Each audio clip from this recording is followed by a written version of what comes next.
नमस्कार। मैं मंजू छिलर काव्यांगन संचालन समिति की ओर से काव्य गंगा ग्रंथ विमोचन की 8वीं श्रृंखला में एक बार पुनः आपके समक्ष उपस्थित हूँ। काव्यांगन हिंदी के प्रचार प्रसार में समर्पित संस्था जो सन 2018 में स्वर्गीय डॉक्टर रामकृष्ण शर्मा द्वारा स्थापित किया गया था, अब 8,900 सदस्यों का विशाल और प्रतिष्ठित परिवार है। मैं स्वर्गीय डॉक्टर रामकृष्ण शर्मा जी का हृदय से आभार व्यक्त करती हूँ कि उन्होंने काव्यांगन के रूप में साहित्य को एक ऐसा प्रतिष्ठित मंच दिया जो सतत रूप से साहित्य की सेवा में लगा हुआ है। उड़ान है रुकी नहीं, उठी नई तरंग है, ये हौसलों की आज फिर नई नई उमंग है। कहाँ चले रुको अभी कि मंजिलें करीब हैं, शुरू अभी नहीं हुई ये काव्य की तरंग है। चलो बढ़े कि काव्य का सतत प्रवाह आज हो, गुनी पढ़े गुनी सुने, प्रभा काव्य गंग है। इस पावन मंच पर साहित्य की सेवा के लिए, साहित्य के उत्थान के लिए और साहित्य प्रेमियों के लिए अनेक गतिविधियां होती हैं। उन्हीं में से एक गतिविधि ऑनलाइन पुस्तक के लोकार्पण की है, जिसमें नवांकुर, वरिष्ठ और प्रतिष्ठित साहित्यकारों की पुस्तकों का लोकार्पण होता है। और मैं आज फिर यही कहूंगी कि ज्ञान का दीपक जलाकर काव्य का आंगन सजाते, हम नए संकल्प लेकर नित्य पग आगे बढ़ाते हैं। दिवाकर चंद्रमा नक्षत्र सब कवि रूप धारे, कर रहे साहित्य सेवा काव्य निर्झरणी बहाते। तो आज इसी क्रम को आगे बढ़ाते हुए आज हम काव्यांगन के इस प्रतिष्ठित मंच पर आदरणीय प्रतिमा पाठक जी के काव्य संग्रह काव्य कलश के लोकार्पण के लिए यहाँ एकत्रित हुए हैं।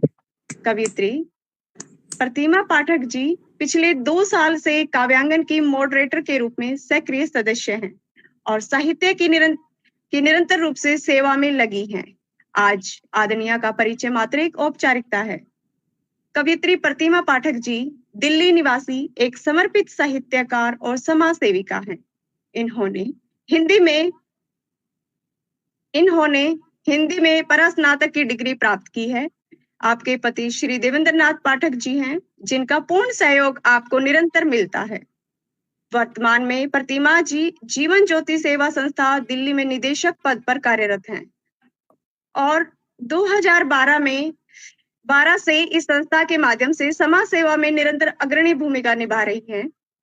3 वर्षों तक निजी विद्यालय में अध्यापन कार्य करने के बाद लेखन, संगीत और काव्य गोष्ठियों में सक्रिय सहभागिता के साथ उन्होंने अपने साहित्यिक यात्रा को सशक्त दिशा दी है।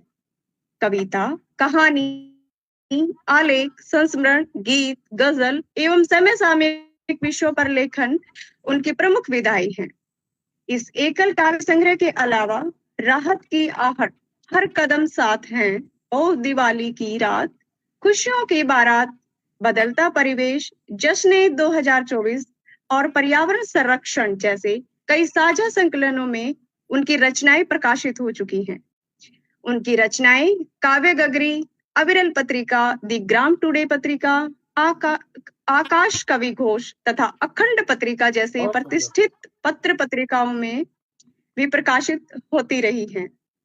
प्रतिमा पाठक को उनकी साहित्यिक व सामाजिक सेवाओं के लिए कई सम्मान प्राप्त हुए हैं, जिनमें दी ग्राम टुडे टीजीटी हिंदी सेवा सम्मान 2024, ऑल इंडिया रिपोर्ट्स एसोसिएशन सामाजिक एवं साहित्य सम्मान, प्रधानमंत्री श्री नरेंद्र मोदी जी द्वारा परीक्षा पे चर्चा प्रतियोगिता में सम्मान पत्र, काव्यांगन, काव्य गौरव, काव्य कानन, गणतंत्र प्रहरी, काव्य रत्नावली, अविरल गोष्ठी सम्मान सहित अनेक प्रतिष्ठित मंचों से सम्मान पत्र शामिल हैं।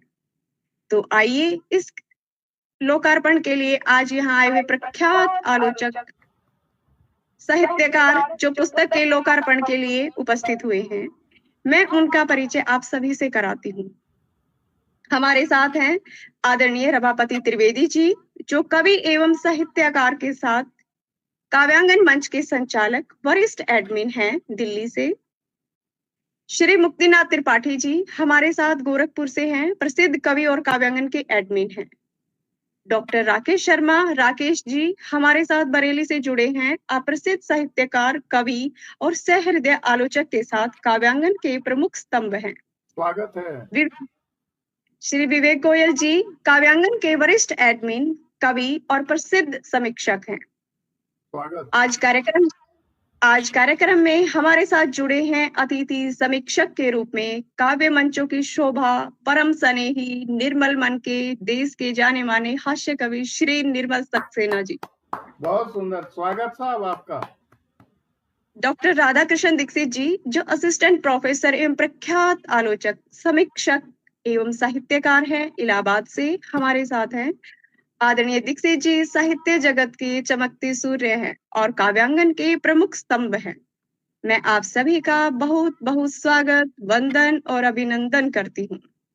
आइए सबसे पहले कार्यक्रम का आरंभ करते हैं सरस्वती वंदना एवं दीप प्रज्वलन के साथ। मैं आदरणीय रमापति त्रिवेदी जी से अनुरोध करूंगी कि वह दीप प्रज्वलित कर कार्यक्रम को आरंभ करें।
माँ वीणा वादनी मंच पर स्थापित हो चुकी हैं।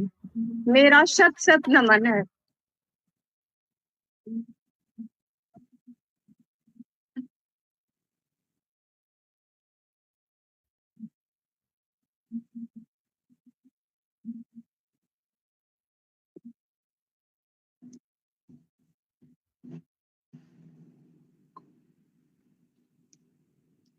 माँ वीणा वादनी मंच पर स्थापित हो चुकी हैं।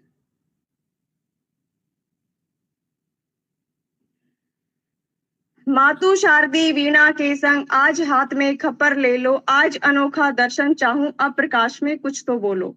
तो आइए कार्यक्रम को आगे बढ़ाते हुए आदरणीय प्रतिमा पाठक जी के नए गीत संग्रह काव्य कलश के लोकार्पण का कार्यक्रम आरंभ करते हैं। मैं सभी अतिथियों से आग्रह करूंगी कि वह पुस्तक का अनावरण कर इसका लोकार्पण करें।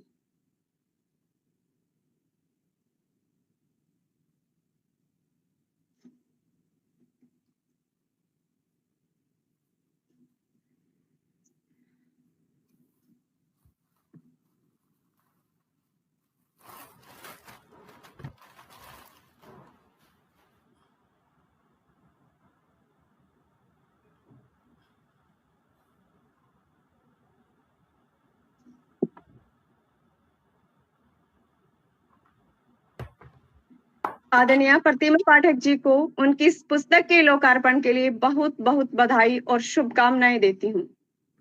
बहुत बहुत आभार मंजू जी। बहुत।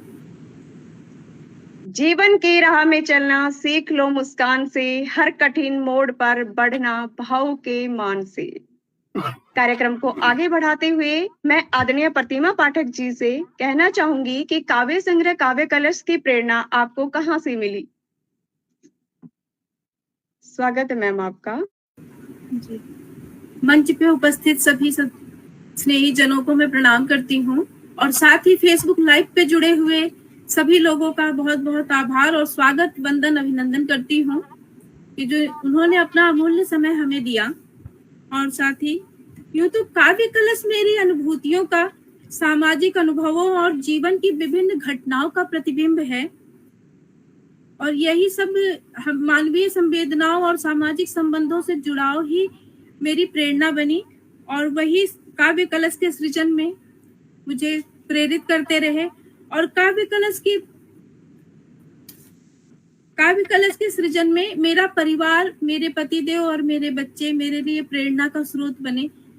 उनकी सहायता, उनका सहयोग हर पल मिला मुझे। और बताते हुए मुझे बड़ा हर्ष होता है कि मेरे काव्य कलश पुस्तक के जो मुख पृष्ठ और दोनों जो पृष्ठ हैं वो पृष्ठ मेरे दोनों बच्चों ने डिजाइन किया, जिसके लिए मैं उन लोगों की बहुत बहुत आभारी बहुत हूँ। सुंदर। और साथ ही काव्यांगन पटल, अगर मैं काव्यांगन पटल से नहीं जुड़ती तो शायद मेरी पुस्तक आज यहाँ आप लोगों के समक्ष नहीं होती। तो प्रेरणा के स्रोत हैं यहाँ मंच पे उपस्थित मेरे सभी वरिष्ठ एडमिन। बस धन्यवाद मैम। बहुत सुंदर आदरणीय। मैं अभी श्री रमापति त्रिवेदी जी से अनुरोध करती हूँ कि संकलन के शीर्षक काव्य कलश के केंद्रीय भाव का स्पष्टीकरण एवं उसकी रचनात्मक अभिव्यक्ति का आज के समय में मूल्यांकन के साथ गीत संग्रह में कुछ गीतों की विषय वस्तु और उनका साहित्यिक मूल्यांकन कीजिए। स्वागत है सर आपका। बहुत बहुत बहुत आभार व्यक्त करता हूँ आपका। आपका माइक म्यूट है जी। स्वागत है सर। आपका बहुत बहुत आभार व्यक्त करता हूँ आदरणीय मंजू चिल्लर जी। मंच को सादर नमन करता हूँ। उपस्थित समस्त साहित्य प्रेमी जन, कविगण और अतिथिगण एवं काव्यांगन परिवार के सभी गुणी सदस्यों का हार्दिक अभिनंदन करता हूँ, वंदन करता हूँ। ऐसा मंच जो हम सबको एक सूत्र में बांधता है, उसको नमन करते हुए कि नमन काव्यांगन तुम्हें हो, काव्य के आंगन बने। नमन काव्यांगन तुम्हें हो, काव्य के आंगन बने। उत्कृष्ट कविता गीत का मंचन किया क्षण मात्र में। हम हैं नहीं आधार इसके, तुम स्वयं आधार हो। इस काव्य क्रांति विशेष के तुम ही तो रचनाकार हो। हैं राम कृष्ण विराजते आकर स्वयं इस मंच पर। हैं राम कृष्ण विराजते आकर स्वयं इस मंच पर। करता हूँ वंदन आपका, वंदन मेरा स्वीकार हो।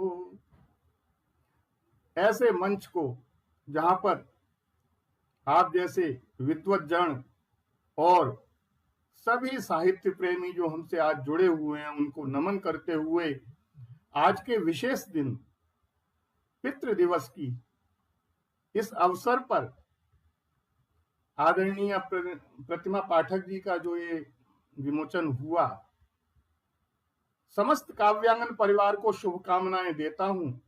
पितृ दिवस भावनाओं का है।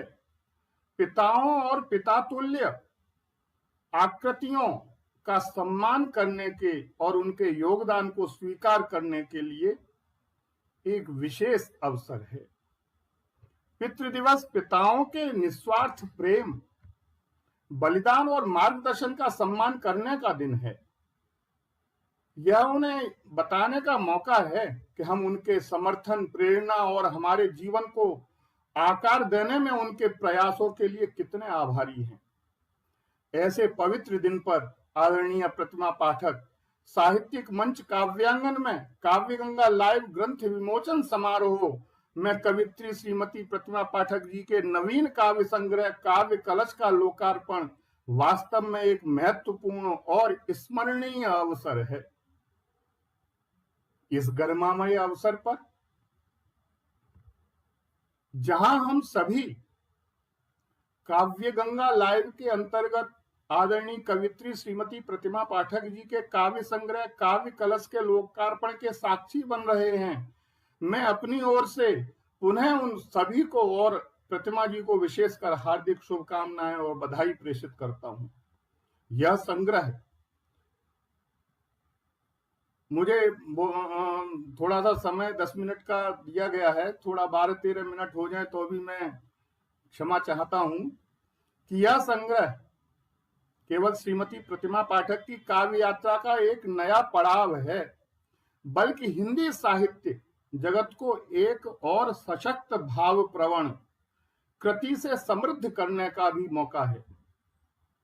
प्रतिमा पाठक जी की लेखनी में जहां एक और भारतीय संस्कृति की गहराई और परंपरा की सुगंध है, वहीं दूसरी ओर आधुनिक जीवन की जटिलताओं और मानवीय संवेदनाओं की झलक भी मिलती है। उनकी कविताएं पाठकों को आत्मचिंतन के लिए प्रेरित करती हैं और समाज को सकारात्मक दिशा देने का कार्य भी करती हैं। आपकी रचनाएं आज के इस ऐतिहासिक क्षण में हम सब मिलकर काव्य कलश के माध्यम से साहित्य जगत को एक नई ऊर्जा, एक नया दृष्टिकोण देने जा रहे हैं।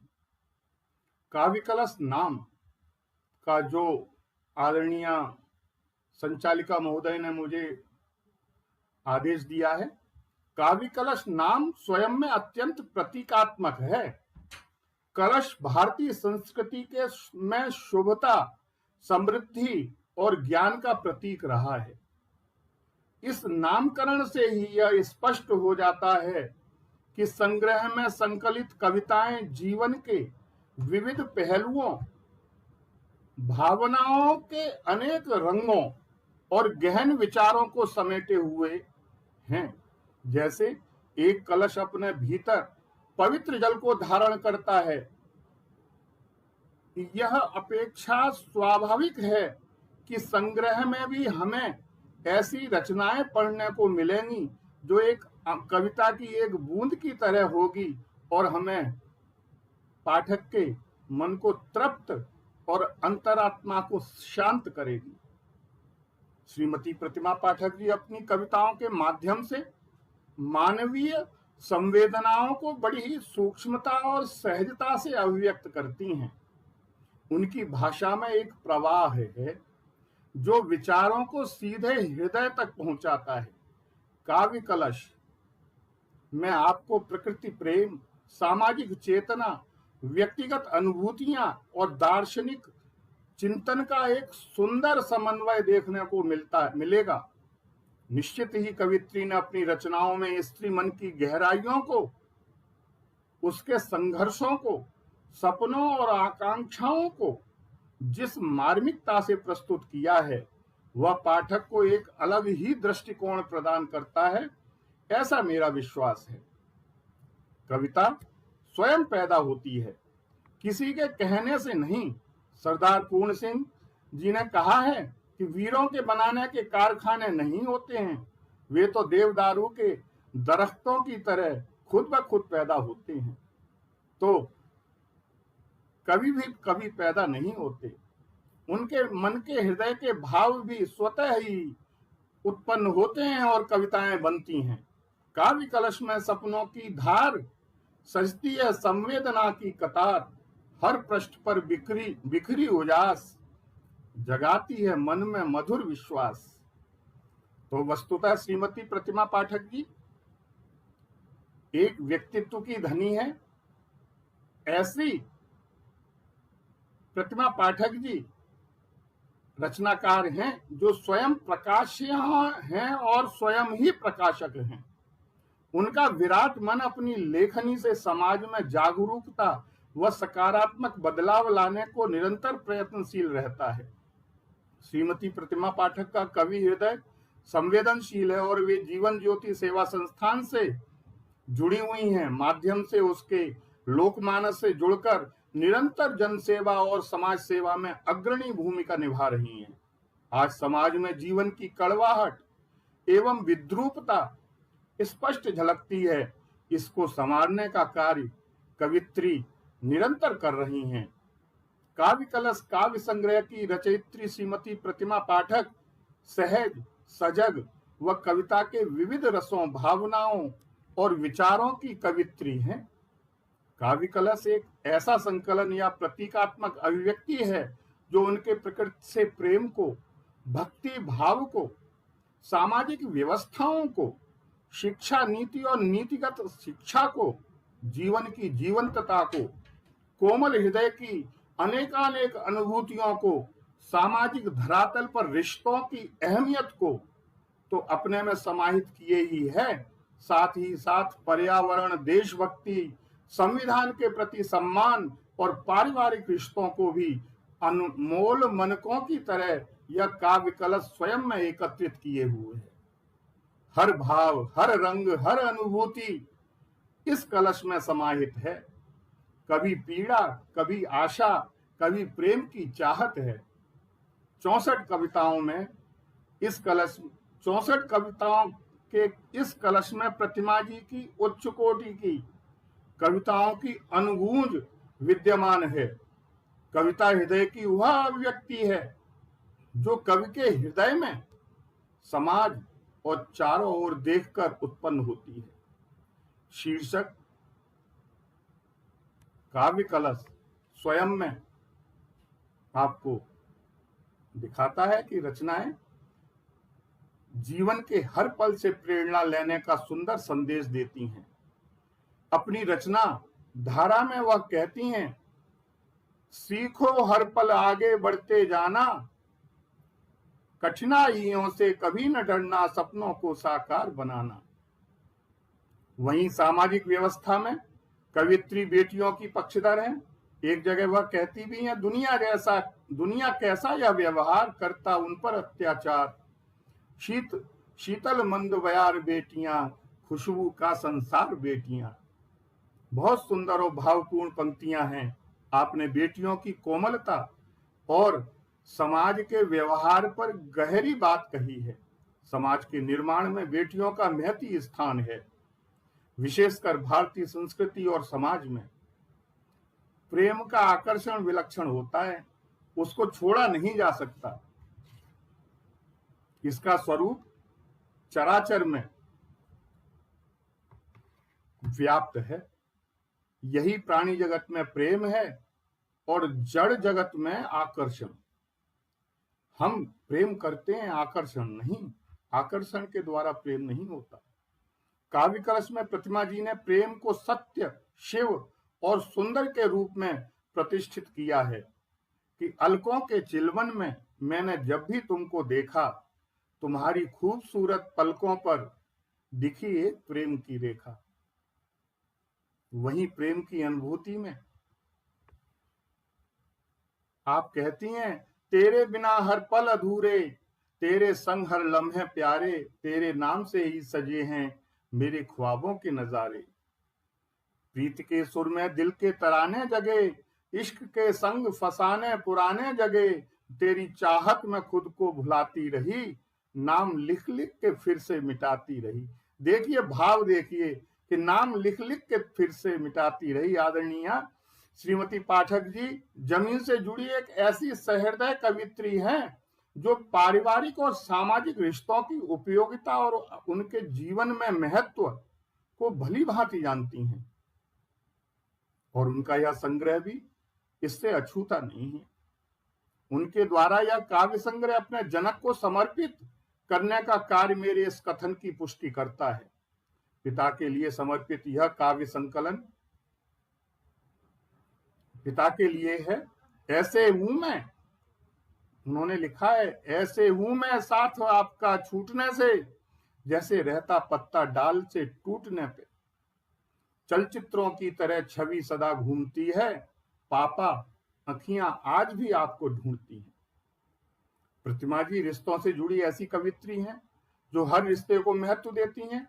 माँ के लिए भी उन्होंने अपनी एक रचना इसमें है, विस्तार में नहीं जाऊंगा, लेकिन बहुत अच्छी है। रिश्तों की गहराई, बेटियां, मित्र, मेरा बेटा, मेरा जीवन, वृद्धजन आदि ऐसी बहुत सी रचनाएं इस काव्य संकलन की अमृत बूंदें हैं जो रिश्तों के लिए एक अमृत संदेश लेकर आती हैं। कवित्री ने इस संकलन में शिक्षा की आधुनिकता को भी एक वरदान माना है, और यह भी सत्य है। कंप्यूटर, स्मार्टफोन का यदि भली भांति उपयोग किया जाए तो यह शिक्षा का एक नव आलोक होगा। भारतीय संस्कृति की पक्षधर कवित्री ने इस संकलन में जहां नारी मन के बहुआयामी रंगों को उकेरा है, वहीं संस्कृति के प्रमुख चिन्हों को अपनी कविताओं का आधार बनाया है।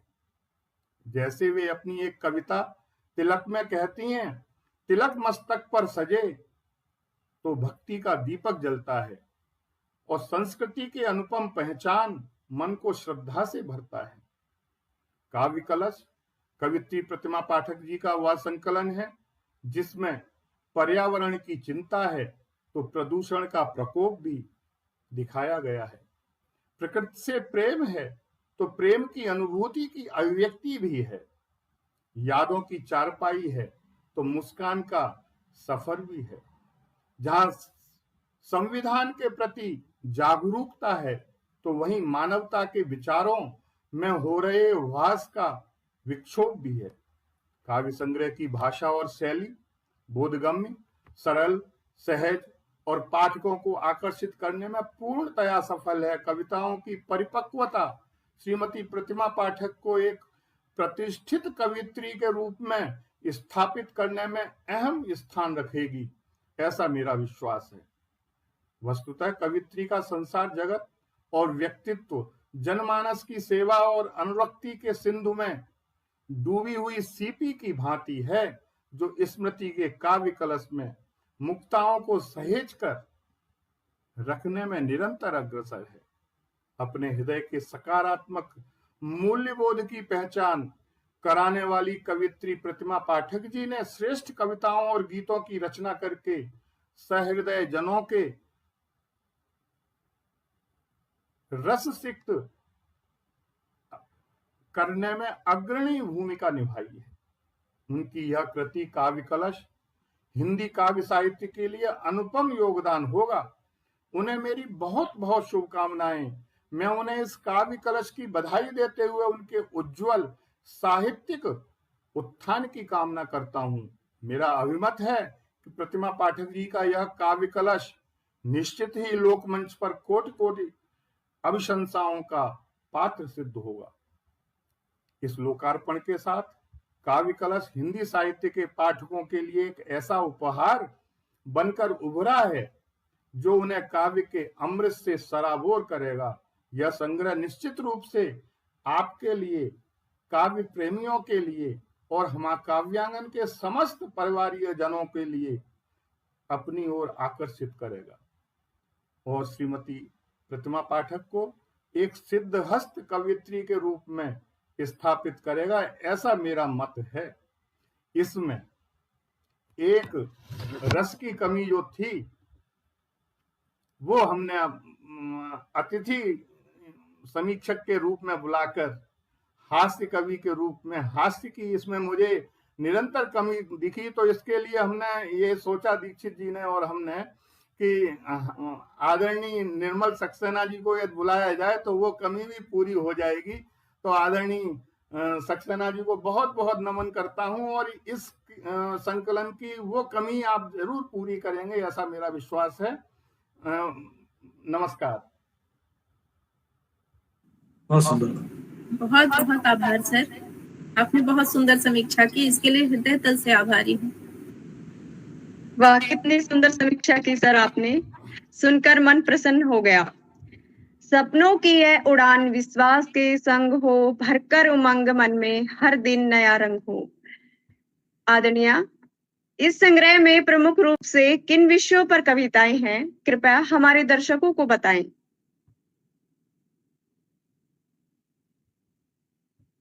जी मंजू जी, जैसा कि सर ने कहा, मैंने इसमें सभी विषयों को समाहित करने का प्रयास किया है। इस काव्य संग्रह में प्रेम भी है और समर्पण भी, नारी सशक्तिकरण है तो कहीं पर्यावरण है, कहीं यमुना की गंदगी को साफ करने के लिए, सुधार के लिए मैंने आवाज उठाई है, तो कहीं मैंने ग्रंथों के लिए जो हमारे घरों में पुराने पड़े रह जाते हैं, लोग उस तक जाते ही नहीं हैं और बच्चों में बड़ा अभाव हो रहा है आजकल संस्कारों का, ग्रंथों से के जानकारी के विषय में, उस पर भी मैंने लोगों का ध्यान आकर्षित करने की कोशिश की है और साथ ही समाज में व्याप्त सभी विसंगतियों पे अपनी अनुभव और अपनी बातों को रखने की कोशिश की है।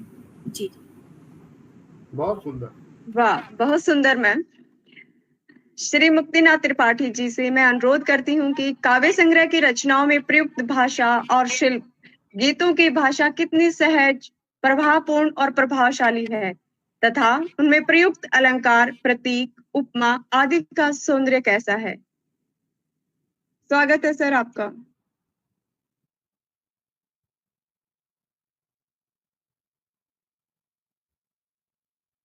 आपका माइक बंद है त्रिपाठी जी।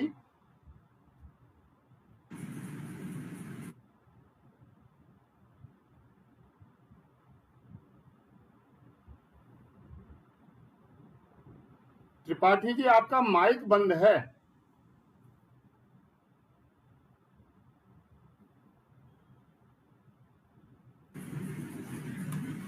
जी मेरे को खुला हुआ है।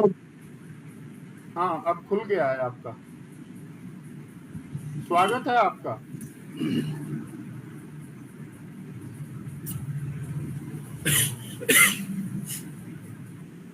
मंच पर उपस्थित सभी गुरुजनों को मेरा प्रणाम। संचालिका महोदय का बहुत बहुत आभार। सर्वप्रथम श्रीमती प्रतिमा पाठक जी के नवीन काव्य ग्रंथ काव्य कलश के लिए बहुत बहुत बधाई और शुभकामनाएं। प्रतिभा संपन्न कवित्री श्रीमती प्रतिमा पाठक जी संप्रति जीवन ज्योति सेवा संस्थान में कार्यरत एवं अनेकोनेक साहित्यिक उपलब्धियों में से समय समय पर विभूषित होती रही हैं। यूं कहा जाए कि आप किसी परिचय की मोहताज नहीं हैं। मानव मन के अंदर असंख्य विचारों का सागर होता है। मन से प्रस्फुटित शब्द जब भावनाओं की लहरों के साथ हिलोरे मारते रहते हैं तो उसी से सृजित होती है कविताएं। आपका ये काव्य ग्रंथ काव्य कलश इसका एक ज्वलंत उदाहरण है। मानव मन के विभिन्न पहलुओं को समेटते हुए इस ग्रंथ का सृजन श्रीमती प्रतिमा पाठक जी ने बखूबी किया है। आपका यह संकलन उन अनुभूतियों का एक प्रतिबिंब है जो मानव हृदय में ठहरे हुए होते हैं, जो अवसर पाते ही शब्दों का रूप स्वरूप ग्रहण कर लेते हैं। बहुत सुंदर। साहित्य वह विचार है साहित्य वह विचार है जो भाषा की सहायता से अभिव्यक्त किया जाता है। इस प्रकार से यह स्पष्ट है कि भाषा के बिना साहित्य का कोई अस्तित्व नहीं है, क्योंकि भाषा के बिना हम अपने विचारों को व्यक्त नहीं कर सकते। भाषा यूं कहा जाए कि साहित्य की मूल इकाई है। यह कहा जा सकता है कि भाषा साहित्य को निर्मित करती है। बहुत सुंदर। इस प्रकार आपकी रचना में भाषा शैली की बात करें तो पूरे काव्य संग्रह में भाषा इस कसौटी पर खरी उतरती है। साथ ही भाषा शैली सरल एवं प्रवाहपूर्ण अनवरत बनी हुई है। बहुत खूब। भाषा पर हमारे परिवेश का पूरा असर होता है। भाषा पर हमारे परिवेश का पूरा असर होता है। यहाँ पर हिंदी भाषा का लचीलापन दृष्टिगोचर होता है। अन्य भाषाओं के शब्दों को अपने में मिला देने की हिंदी में विशेष क्षमता है। बहुत सुंदर। भाषा शैली शिल्प का प्राण तत्व है। शैली पूरी रचना को कसकर बांधे हुए है।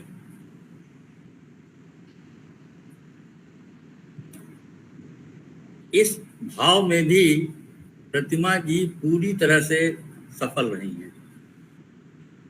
उनकी भाषा शैली के कारण ही काव्य संग्रह में एक सरलता और सरसता है।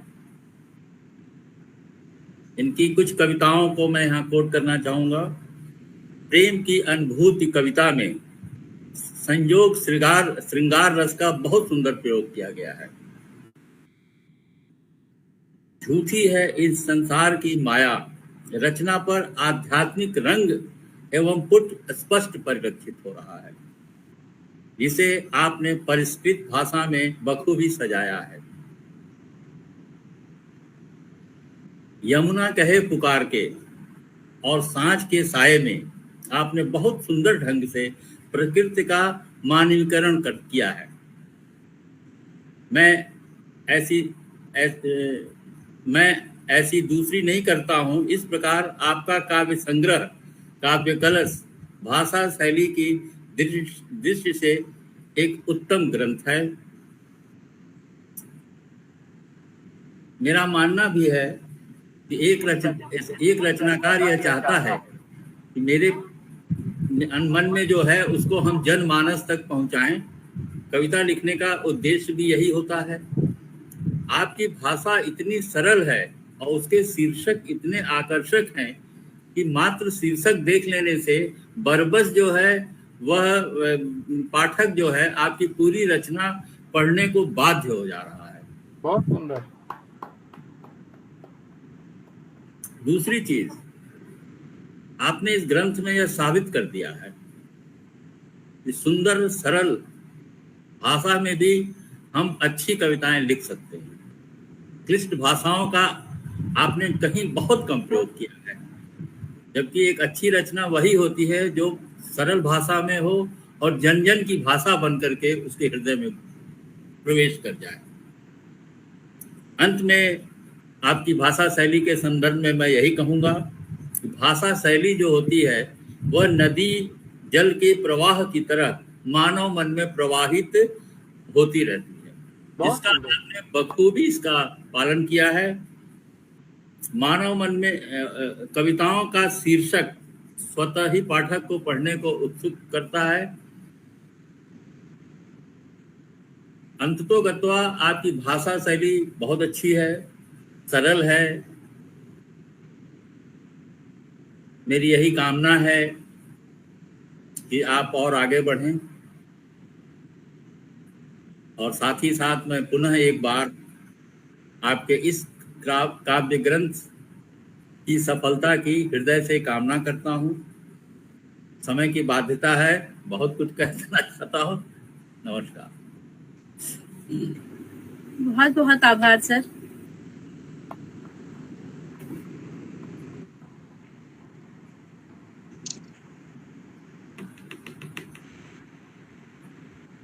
बहुत सुंदर समीक्षा की सर आपने।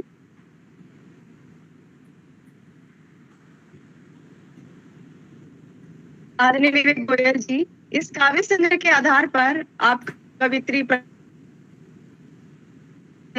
जी की को समकालीन साहित्य में समीक्षात्मक दृष्टिकोण से क्या स्थान देना चाहते हैं?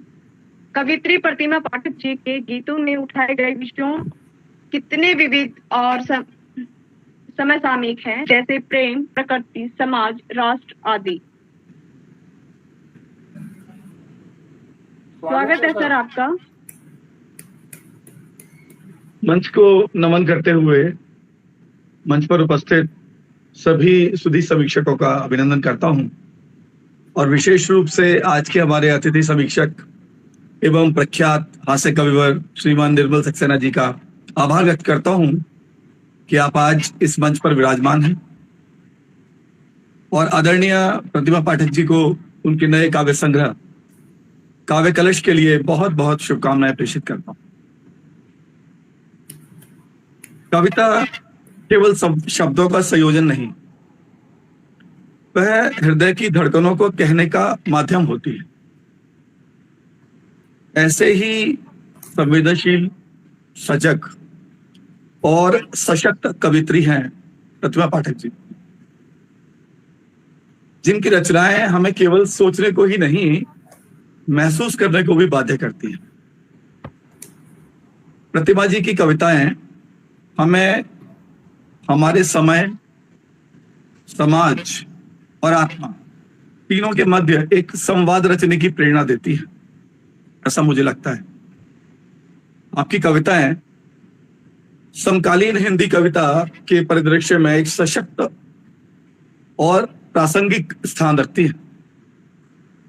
आपकी रचनाएं न केवल भावनाओं की गहराई को छूती हैं, बल्कि समाज की जटिलताओं, मानवीय संवेदनाओं और बदलते मूल्यों को भी उजागर करती है। आपकी कविता धारा, इसमें जीवन के संघर्ष और प्रवाह को कितनी खूबसूरती से अभिव्यक्त किया गया है कि धारा से प्रेरणा लो, धारा से प्रेरणा लो, सीखो हर पल आगे बढ़ते जाना, कठिनाइयों से कभी न डरना, सपनों को साकार बनाना। बहुत सुंदर। यह पंक्तियां न केवल जीवन के संघर्ष का संदेश देती हैं, बल्कि पाठक को आगे बढ़ने की प्रेरणा भी देती है। यमुना कहे पुकार के, इस कविता में वे पर्यावरणीय संकट और सांस्कृतिक क्षरण की चिंता को बहुत मार्मिक ढंग से प्रस्तुत करती हैं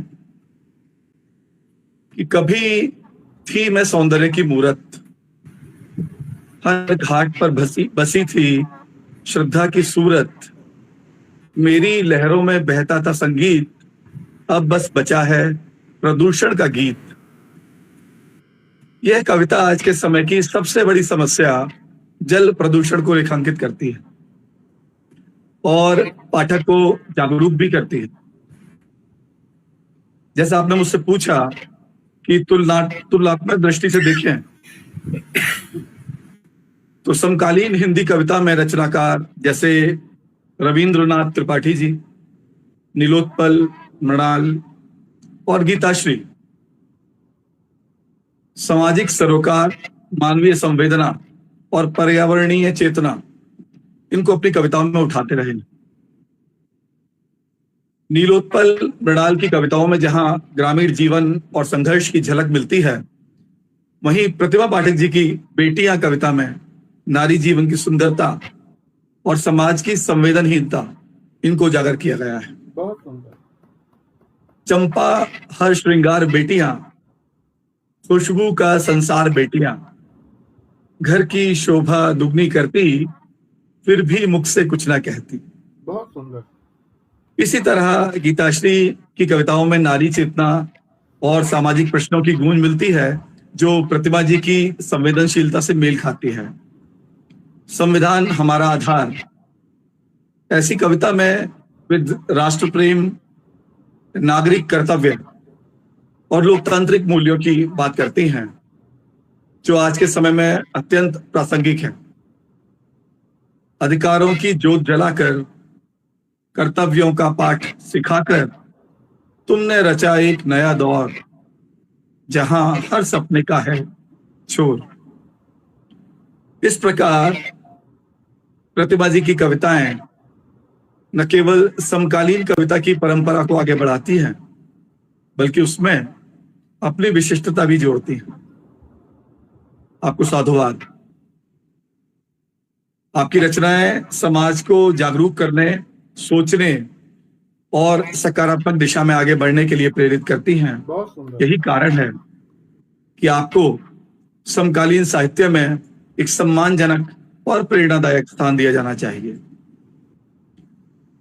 आपकी गीतों की सबसे बड़ी विशेषता उनकी विषय विविधता है और समसामयिकता है।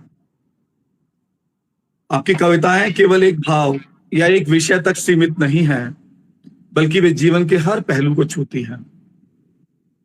प्रेम, प्रकृति, समाज, राष्ट्र, शिक्षा, मातृत्व, बालपन, वृद्धजन, मानवता, पर्यावरण, संस्कृति, संवैधानिक मूल्य, किस मूल्य पर आपने कविता नहीं लिखी? आपके प्रश्न के आधार पर, यहां मुख्य कसौटियों के आधार पर मैं उनका विश्लेषण करने का प्रयास करूंगा कि जैसे प्रेम, आपकी कविताओं में प्रेम केवल दैहिक या व्यक्तिगत नहीं, बल्कि व्यापक मानवीय और सामाजिक प्रेम के रूप में प्रकट होता है। प्रेम की अनुभूति कविता में वे लिखती हैं, तेरे बिना हर पल अधूरे, तेरे संग हम हर लम्हे प्यारे, तेरे नाम से ही सजे हैं मेरे ख्वाबों के नजारे। बहुत सुंदर। इसी प्रकार प्रकृति उनके गीतों में जीवन का पर्याय है। नदी, पर्वत, चांदनी, फूल सब उनकी संवेदनाओं के हिस्से हैं। शरद पूर्णिमा की रात कविता में वे लिखती हैं, चांद की किरणें छन छन कर धरती पर चांदनी बिछा गईं, शरद पूर्णिमा की पावन रात प्रकृति को फिर से सजा गई। बहुत सुंदर। आपकी कविताएं समाज की अच्छाइयों और विसंगतियों दोनों को उजागर करती है। जैसे मानवता टूट रही है, इस कविता में आप लिखती हैं, मानवता अतिरुदन कर रही, धरा पर अंधकार छाया, स्वार्थ की जंजीरों में हर दिल ने सत्य को बुलाया। इस विषय पर आपकी कविताएं एक अलग स्थान रखती हैं। राष्ट्र प्रेम और नागरिक कर्तव्यों पर आपकी कविताएं विशेष रूप से उल्लेखनीय हैं। हे नमन, है नमन कविता में आप लिखती हैं, है नमन उनको जो जीवन को समर्पित कर गए, देश की धरा को आजादी का पर्व दे गए। वाह। वाकई हम अपने शहीदों पर, अपने उन नेताओं पर, अपने नागरिकों पर हमें गर्व है, जिन्होंने हमें आज हमें अपनी आजादी में खुली हवा में सांस लेने का मौका दिया। आपकी कविताएं आज के समय की समस्याओं जैसे पर्यावरण, नारी सशक्तिकरण, वृद्धजन का सम्मान, शिक्षा, संविधान सभी को केंद्र में रखती हैं। जहां समकालीन कवि जैसे नीलोत्पल, मृणाल, गीताश्री, रविंद्रनाथ त्रिपाठी और अरुण कमल अपने समय की समस्याओं, सामाजिक विडंबनाओं और मानवीय संवेदनाओं को अपनी कविताओं में उठाते रहे हैं, वहीं प्रतिभा पाठक जी भी उन्हीं विषयों को अपनी सरल, संवेदनशील और प्रभावशाली भाषा में प्रस्तुत करती हैं। आपके गीत समसामयिकता, विषय विविधता और सामाजिक सरोकारों के सुंदर संगम है। बहुत सुंदर। वे परंपरा और आधुनिकता, भाव और विचार, संवेदना और चेतना सभी को अपनी कविताओं में समेटती है। यही उनकी सबसे बड़ी विशेषता है, जो उन्हें समकालीन साहित्य में एक विशिष्ट स्थान दिलाती है। एक बार फिर से मैं प्रतिभा पाठक जी को इस काव्य संग्रह काव्य कलश के लिए अनंत शुभकामनाएं प्रेषित करता हूं। धन्यवाद। बहुत अद्भुत समीक्षा की सर आपने। अब हम अपने अगले प्रश्न की ओर बढ़ती हूँ और मैं प्रतिमा जी से पूछना चाहती हूँ कि आपको इस संग्रह के लेखन के दौरान किन चुनौतियों का सामना करना पड़ा? जी मंजू जी, सबसे बड़ी चुनौती तो मेरे पास समय के प्रबंधन की ही थी, क्योंकि पारिवारिक दायित्व और सामाजिक दायित्व दोनों को साथ लेकर चलना था और साथ ही मुझे अपनी साहित्य साधना को भी पूर्ण करना था। तो इनमें मैंने बहुत प्रयास किया, बहुत समय का सही मूल्यांकन करना पड़ा, नाप तोल के हर समय को हर किसी के लिए देना पड़ा और साथ ही आत्ममंथन, भावों की सहजता, इन सब के को एकदम अच्छे से ढालना और काव्य के रूप में प्रस्तुत करना मेरा आंतरिक संघर्ष था, जिसपे समीक्षकों की समीक्षा के दौरान मुझे लग रहा है मैं थोड़ा सफल हो सकी हूँ। बहुत सुंदर। धन्यवाद। वाह, बहुत सुंदर मैम। हर सुबह की किरण कहती आशा का संदेश दो, दुख की छाया हटाकर खुशियों का परिवेश दो। आदरणीय डॉक्टर राकेश शर्मा राकेश काव्य संग्रह की रचनाओं का साहित्य और समाज पर प्रभाव एवं आज इसकी प्रासंगिकता इस संग्रह में वह भाव, रस, लय और अपने भाव प्रकट करने में कहाँ तक सफल रही है? गीतों की पठनीयता, उनकी भावनात्मक गहराई और पाठकों पर पड़ने वाला प्रभाव कितना सशक्त है, हमारे दर्शकों को बताइए सर। धन्यवाद आपको, मंच को प्रणाम करता हूँ और अपनी बात यहाँ से शुरू करता हूँ कि 16 दिसंबर 2024 में काव्यांगन का समारोह था और मेरी बेटियां भी मेरे साथ फोटोग्राफी कर रही होती है ना, बच्चों को रुचि, फोटोग्राफी कर रहे थे। मुझे पकड़े के पापा, उस दिन थोड़े कपड़े भी ठीक से पहने थे हम लोग, है। इतने में एक बेटी और आ गई हमारे पास। अब बोली मुझे अपने पापा की याद आ गई, आप लोगों को प्रेम देख करके, और वह बेटी थी श्रीमती प्रतिमा पाठक जी। तो आज पितृ दिवस के अवसर पर यह ग्रंथ विमोचन हमेशा याद रहेगा कि अमुक दिन, और पिताजी के लिए समर्पित ग्रंथ, और कितनी भावात्मक कविताएं हैं कि स्मृतियों के आंगन में पापा और यादों की चारपाई। अब भाव पक्ष की गहनता करोड़ रस तक पहुंच जाती।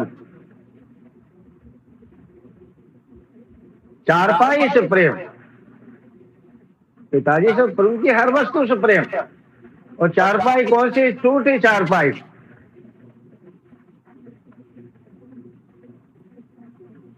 तो कितना भाव पक्ष प्रबल होगा। और काव्यांगन समारोह में मुलाकात हुई, और काव्य कलश पुस्तक का जो मुखपृष्ठ है वह पूरी पुस्तक का शीर्षक है। काव्य कलश, कलशस्य मुखे विष्णु, कंठे रुद्रो समाश्रिता, बहुत सुंदर। मूले तस्य स्थितो ब्रह्मा, और मध्य मातृगणा स्मृता। मातृशक्ति भी आ गई, ब्रह्मा विष्णु महेश आ गए, कलश, और इसके ऊपर स्वस्तिक का निशान। यह काम आ रहा है लोकहित की कविताओं में, जिसमें सामाजिक भाव निहित है। भक्ति भाव आपका, राम जी मेरे राम, राम के प्रति गणेश वंदना से शुरुआत। और राम जी कैसे हैं? सृष्टि के आधार राम, जीवन का सार राम, और हनुमान के हृदय में बसे राम, रावण के का अंत है राम। यहां भी आपने एक बुराइयों को दूर करने का प्रयास किया है, ऐसे है राम। सृष्टि के कण कण में राम, और हर जगह क्षण क्षण में राम, हर व्यापक सर्वत्र समाना, और प्रेम से प्रकट होने में जाना। और राम की यह सृष्टि, और सृष्टि के बारे में कुछ और बातें जो अविशेष है बताने के लिए। ये कविता है सृष्टि का अदृश्य गान। तो आपने सृष्टि का आनंद, संगीतमय आनंद, सृष्टि के आंगन में अनंत आकाश फैला है। यह जो विश्व में चराचर में दिखाई दे रहा है, यह सृष्टि का ही गान है, उसी का संगीत है। वे 5 तत्व हैं, क्षित जल पावक गगन समीर। सृष्टि के आंगन में अनंत आकाश फैला है। वायु की हल्की सरसराहट, इसमें भी संगीत है। आहट प्रत्यय उसमें है, निहित है, उसमें भी आवाज है, ध्वनि है। सरसराहट में जहाँ आहट शब्द आता है तो सरसराहट, और नदियों का बहाव, तो जीवन का प्रभाव भी सरिता का नीर के नीर प्रवाह सा बहता रहे अपना जीवन, तो सतत प्रवाह नदियों का। और सृष्टि में क्या है, ये सब सृष्टि का गान है, संगीत है। और क्या संगीत है कि अग्नि में भी संगीत है। अग्नि ऊर्ध्वमुखी होती है। अब देखिए दीपक भी ऊर्ध्वमुखी है, ये प्रगति के पथ को उच्च स्तर पर पहुंचाना चाहती है। और सागर की लहरें भी हैं, वो हृदय की गहराई है। इस सबको मिलकर के बनता है मानव। और सृष्टि में हम क्या है, और हम हैं, अंतिम बंध है। इन सबको मिलकर के बने हैं हम, और उस नृत्य का हिस्सा है हम भी, उसी भी का हिस्सा है। ये सब पूंजीभूत होकर के एक हो जाते हैं सारे तत्व, उससे बनते हैं हम, जो अदृश्य अनंत और अज्ञात की ओर ले जाता है। जीवन की बहती धारा सा का अज्ञात लक्ष्य कोई सागर है, माना माटी की गागर है, माना माटी की गागर है, पर रखवाला नट नागर है। तो अदृश्य की ओर ले जाते हैं। और देखिए बस यही है कि आपकी कविताएं राम जी की इधर मिलेगी, राम जी का आधा हिस्सा 20 पेज बाद मिलेगा, ये ढूंढना पड़ता है। तो हमारे दीक्षित जी कहते हैं कि एक प्रकरण की कविताएं एक जगह होनी चाहिए। बस अगले अंक में इस बात का ध्यान रखना है आपको। अब मुझे इससे मिलता जुलता अंतिम कविता मिल रही है, इससे आगे तब क्रम बनेगा कि शबनम के मोती की बात हो जाएगी। तब शबनम के मोती अंतिम कविता से एक कविता पहले, मोतियों भरी ओस की डार हिला जाता चुपचाप बयान, ये पंत जी के शब्द हैं। जग की नश्वरता, लेकिन वह मोती अपनी चमक दिखा जाता है,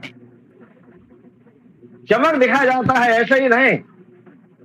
मुस्कुरा रहा था फूल जैसे पता मुझे मुरझाना है। तो शबनम के मोती समय का प्रतीक है, क्षणभंगुर जीवन का सुंदर संगीत है। मिटती है बूंदी पर बूंदें पर छो जाती हैं, दिलों में अमृत घोल जाती हैं। तो आओ शबनम से सीखें हम। आपकी विशेषता यह है कि आप एक शिक्षा भी निहित होती अक्सर कवि की रचनाओं में, अंतिम पंक्तियों में आओ का आह्वान भी करती कि आओ शबनम से सीख लें हम, हर पल जिए और बांटे अमृत संगम। और नश्वरता में भी जीवन का प्रकाश है, नश्वरता में भी जीवन का प्रकाश है। अभी जीवन का, जब तक जीवन है तब तक प्रकाश ही है। और दुनिया में फैलाएं प्रेम और विश्वास की बात करती है, दुनिया में फैलाएं। तो इस प्रकार की नश्वरता की बात भी है। और आपकी रचनाओं में आगे अश्कों का मूल, आंसुओं की भी बात करती हैं। इसमें करुणा भी, रहमन अश्वन नैन ढर जिये दुख प्रकट करे, जाए निकालो गेते कसना भेद कह दे। मैं देख रहा हूं कौन से नंबर की कविता है, आंसू, ये पढ़ ली जाए तब ठीक रहती है। तो ये उसमें आंसू कविता में आप कहती हैं कि सुख के भी आंसू होते हैं, दुख के भी आंसू होते हैं। तो अश्कों को व्यर्थ नहीं बहाना चाहिए। और भाव कुछ इस प्रकार का है, कविता तो मिलती रहेगी। मैं हंसता तो हंसते आंसू, मैं रोता तो रोते आंसू, ये आंसू मेरे दिल की जुबान है। तो यह आपकी कविता का सारांश है जो इस गीत में निहित है। तो और जो कुछ बातें हैं, अलकों की भाषा, अलकों की भी भाषा होती है, प्रकृति की तरफ आते हैं। क्योंकि जैसा कि मैंने कहा, आपकी कोई कविता है इधर उधर, आंसू की कविता भी ढूंढनी पड़ेगी मुझे, एक जगह होती तो ठीक रहता। अलकों की भाषा, अलकों की भी भाषा होती है। ये केश विन्यास, रूपस तेरे घर केश पास, और इतनी सुंदर रचना है आपकी काव्य सौंदर्य की दृष्टि से मैं सराहना करता हूँ इस कविता की। इसमें आपका एक कवित्व झलकता है। क्या झलकता है कि अलकों के चिलमन में मैंने जब भी तुमको देखा, तुम्हारी खूबसूरत पलकों पर दिखी प्रेम की रेखा। ये श्रृंगार की शिष्ट श्रृंगार है, जैसा कि कहा गया, आपका श्लील श्रृंगार है, शिष्ट श्रृंगार है। और तुमने घायल कर डाला, इस पाषाण हृदय को घायल कर डाला। कैसे? अब देखिए सौंदर्य आ रहा है, अगली पंक्तियों में आएगा। अंतिम पंक्तियों में सौंदर्य है, जिनके लिए मैंने अभी पंक्तियां पढ़ी हैं कि काले मेघों के जैसे हल्के, काले मेघों के जैसे हल्के मुख चंद्र पे बिखरी हो, जैसे ओस की बूंदें श्यामल पत्ते पर बिखरी हो। अब देखिए इसमें उत्प्रेक्षा अलंकार भी है, इसमें उपमा अलंकार भी है, इसमें श्रृंगार रस की झलक है। अब देखिए मुख पर इसमें दृश्य बिंब देखिए नायिका का है, गौरवर्णी है, चंद्रमा के समान उसका मुख है नायिका का, चंद्रमुख, बाल उसके, तो आपने चंद्र से तुलना की है, लेकिन ऐसी तुलना मुख की। अब देखिए अब तो केशों का रूप ही बदल गया है। अब केश होता है तो कुछ लोग हटवा ही देते हैं केशों को। अब केशों के बीच में मुख दिखाई नहीं देते, ये पहले कवियों को दिखाई देते होंगे, जैसे प्रसाद जी को दिखाई दिया। जैसे आपने इतनी सुंदर कल्पना की है, ये कल्पना सौंदर्य अद्भुत है आपका यहाँ पर। और प्रसाद जी जैसे आपने चंद्रमा कहा, उन्होंने कहा था सूर्य है, मुख को सूर्य माना इन मेघों के बीच में, क्योंकि सूर्य मेघों को हटाता है। अब देखिए कैसा माना, आहा वह मुख पश्चिम के व्योम बीच जब घिरते हैं घनश्याम। और ये प्रसाद जी कहते हैं श्रद्धा सर्ग में, कमायनी में, अरुण रवि मंडल उनको भेद दिखाई देता है अभिराम। अरुण रवि मंडल उनको भेद और जो है दिखाई देता है अभिराम। तो इस तरह से केशों की तारीफ भी है, मुख की भी तारीफ है, श्रृंगार रस की बहुत सुंदर कविता है। और श्रेष्ठ इतना सुंदर श्रृंगार राम जी की कविता और ढूंढ रहा हूं, जैसा कि मैंने कहा था। और पापा की स्मृतियों के आंगन में इस पापा के विषय पितृ दिवस पर ये जो कविताएं बहुत महत्वपूर्ण है। बस एक कविता बताऊंगा राम जी के बारे में, बस। स्वागत है आपका। तो और विशेष रूप से एक मिनट बात करूंगा काव्यांगन की, का बहुत प्रभाव है आपके ऊपर। उसके कुछ रचनाएं मुझे लगता है वो काव्यांगन के प्रभाव से है? अब जैसे काव्यांगन के समारोह के से तुलसी की वाणी है, तभी शोरों की तारीफ की आपने। क्या की? तुलसी की वाणी में छिपा भक्ति का अनुपम गान, राम कथा की हर पंक्ति में झलके जीवन ज्ञान, शोरों की माटी में। तो बड़ा अच्छा लगता है जब अपनी मातृभूमि का नाम दिया जाता है। और उस दिन की याद आ जाती है। कार्यक्रम की बहुत से साथी इसके गवाह थे कि शोरों की माटी में खिल उठे धैर्य और श्रद्धा के फूल, धैर्य और श्रद्धा के फूल। और हर शब्द में प्रेम की सुगंध, हर शब्द में अमरता के मूल, हर एक में अमरता के मूल। जैसा कि मैंने कहा, बस अंतिम बात कहूंगा राम सिया की। 62 पृष्ठ को ढूंढ रहा हूँ, 62 पृष्ठ पर देखता हूँ, राम और सिया के विवाह की बात करता हूँ। इसमें श्रृंगार यहाँ भी है, देवादि विषय रति श्रृंगार भावा प्रोक्ता। तो राम और सिया का और भी वर्णन किया है। अयोध्या का भी रचना है कि देख लो साकेत नगरी है यही, और स्वर्ग से मिलने धरा से जा रही। अब देखिए क्या वर्णन किया है, राम सिया का अद्भुत संगम। नाम बहुत भयंकर दिया है आपने, राम सिया का अद्भुत संगम है। कोई बात नहीं, बहुत अच्छी बात है।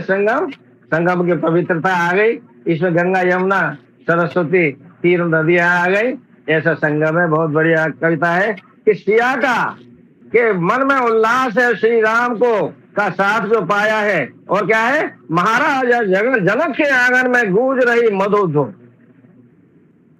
अब देखिए स्तोत्र बिंब संगीत में धुन इसमें से निकलती है, तो स्तोत्र बिंब। सीता राम का मिलन हुआ जैसे धरा और नील गगन।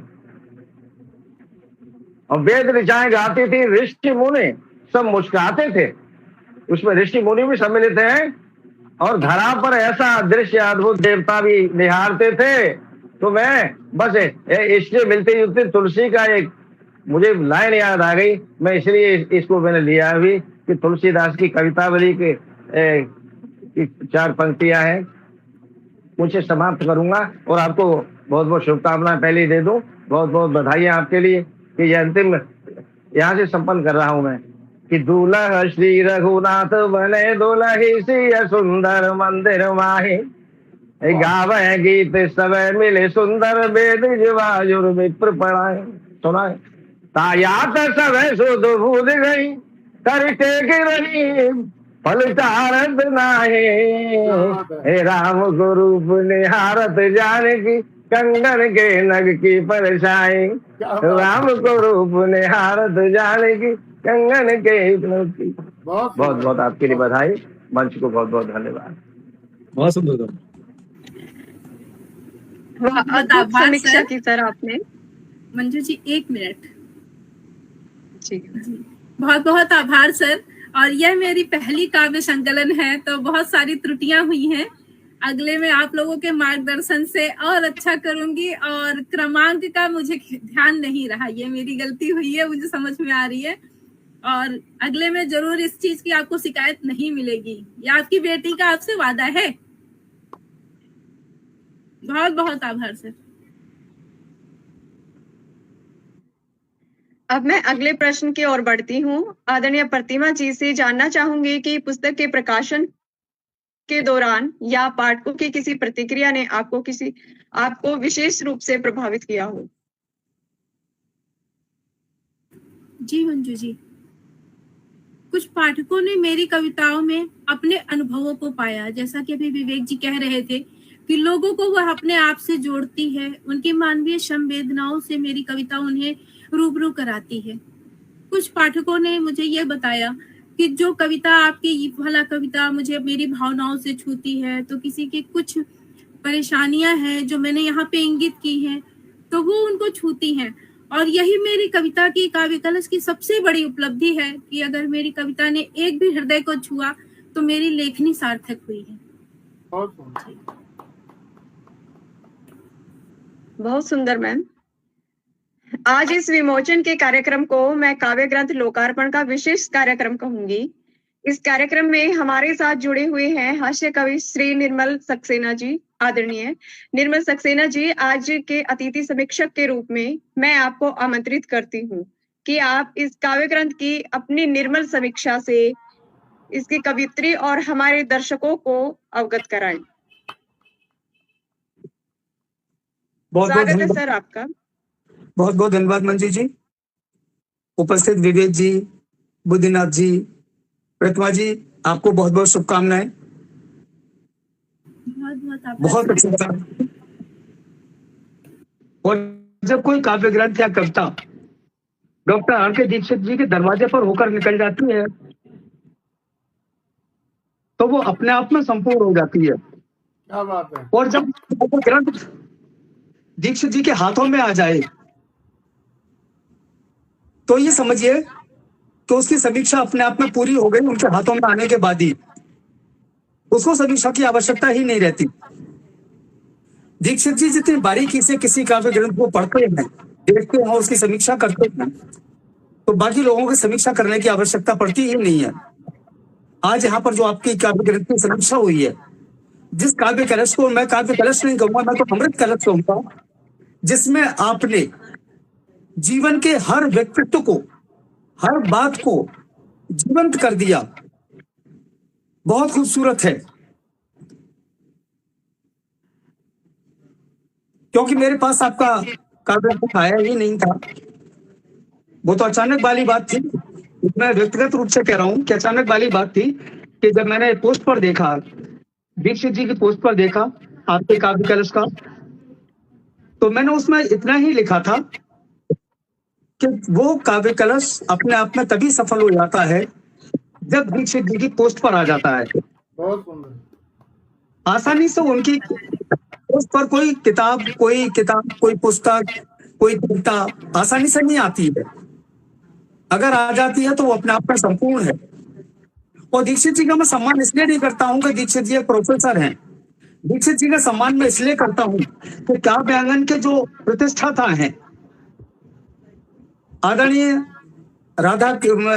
रामकृष्ण शर्मा जी, वो मेरे गुरु जी रहे थे, उन्होंने मुझे पढ़ाया था। और आदरणीय दीक्षित जी उसी कुर्सी पर बैठते हैं तो मुझे वही लगते हैं जैसे रामकृष्ण दीक्षित है वैसे राधा कृष्ण दीक्षित हैं।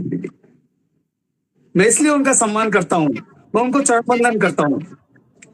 प्रतिमा जी, आपकी काव्य कलश एक अमृत कलश है, इसमें कोई दो राय नहीं। मुझे जितना पढ़ने को मिला 5-7 रचनाएं मैंने दीक्षित जी से मांग ली थी, वो पढ़ने को मिली। उसमें एक मुझे आपका परिचय भी पढ़ने को मिला। आदरणीय दीक्षित जी, मैं आपको एक बात बताऊं, कोई भी व्यक्ति होता है उसकी जो मनोवृत्ति प्राकृतिक रूप से होती है वो कभी जाती नहीं है। अगर एक किसी कॉलोनी में एक लंबी सी लैन है, लंबी सी गली है और उसमें अगर 100 परिवार रहते हैं, 100 घर है, तो हर घर में एक महिला भी होगी और हर घर में एक पुरुष भी होगा। हर घर में अगर एक महिला होती है तो 100 घरों में 100 महिलाएं हो जाती हैं। हर घर की महिला को उन 99 महिलाओं की आयु पता होगी, लेकिन उसे अपनी आयु पता नहीं होगी। ये बड़ी विशेष बात है।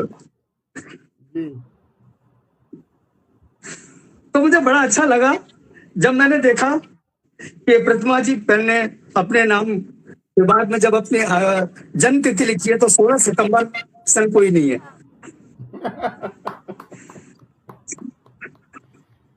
तो मैं उनको कहूंगा कि या तो वो 1 साल की होने वाली है या 26 सितंबर को पैदा होने वाली है। बहुत अच्छा लगा। ये एक होता है, मनोवृत्ति होती है, पुरुषों में इस तरह की कई कमियां होती हैं, महिलाओं में अगर होती है तो कोई बड़ी बात नहीं है। लेकिन मैंने ये एहसास किया आपकी कविताओं को पढ़ने के बाद, कुल 5-7 कविताएं पढ़ी थी। 5-7 कविताएं पढ़ने के बाद मैंने ये महसूस किया कि आप काव्य के प्रति समर्पित हैं, आप पारंगत हैं और आपकी कविताओं में वो मनोवृत्ति जो मानव के अंदर होती है वो छुपी हुई है।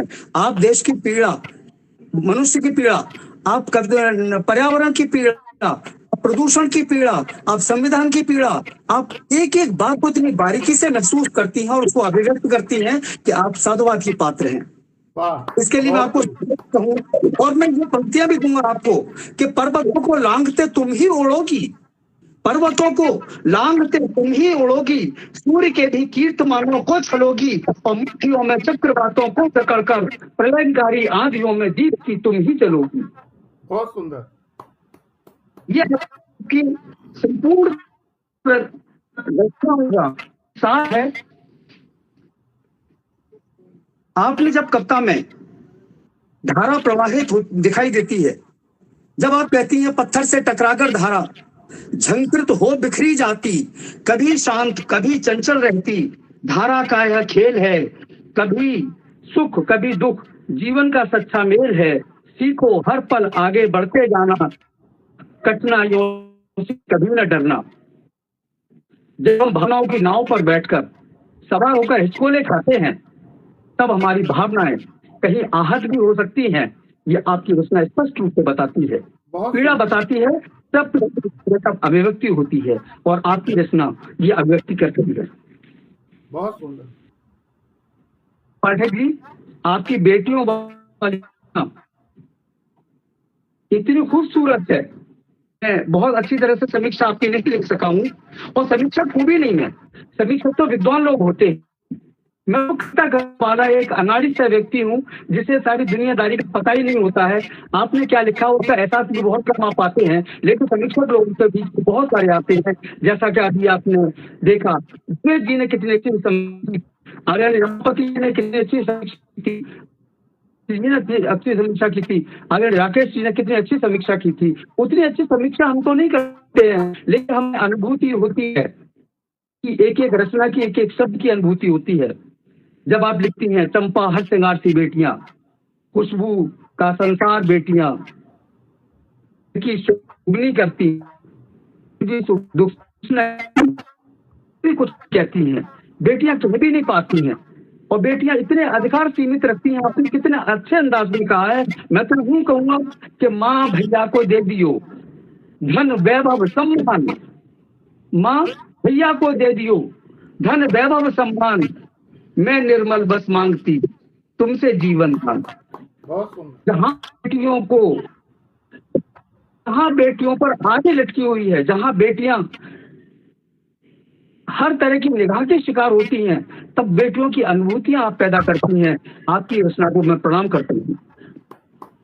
आपकी बहुत खूबसूरत रचना है। जब आप शिक्षा की बात करते हैं, ये बहुत खूबसूरत है आपने।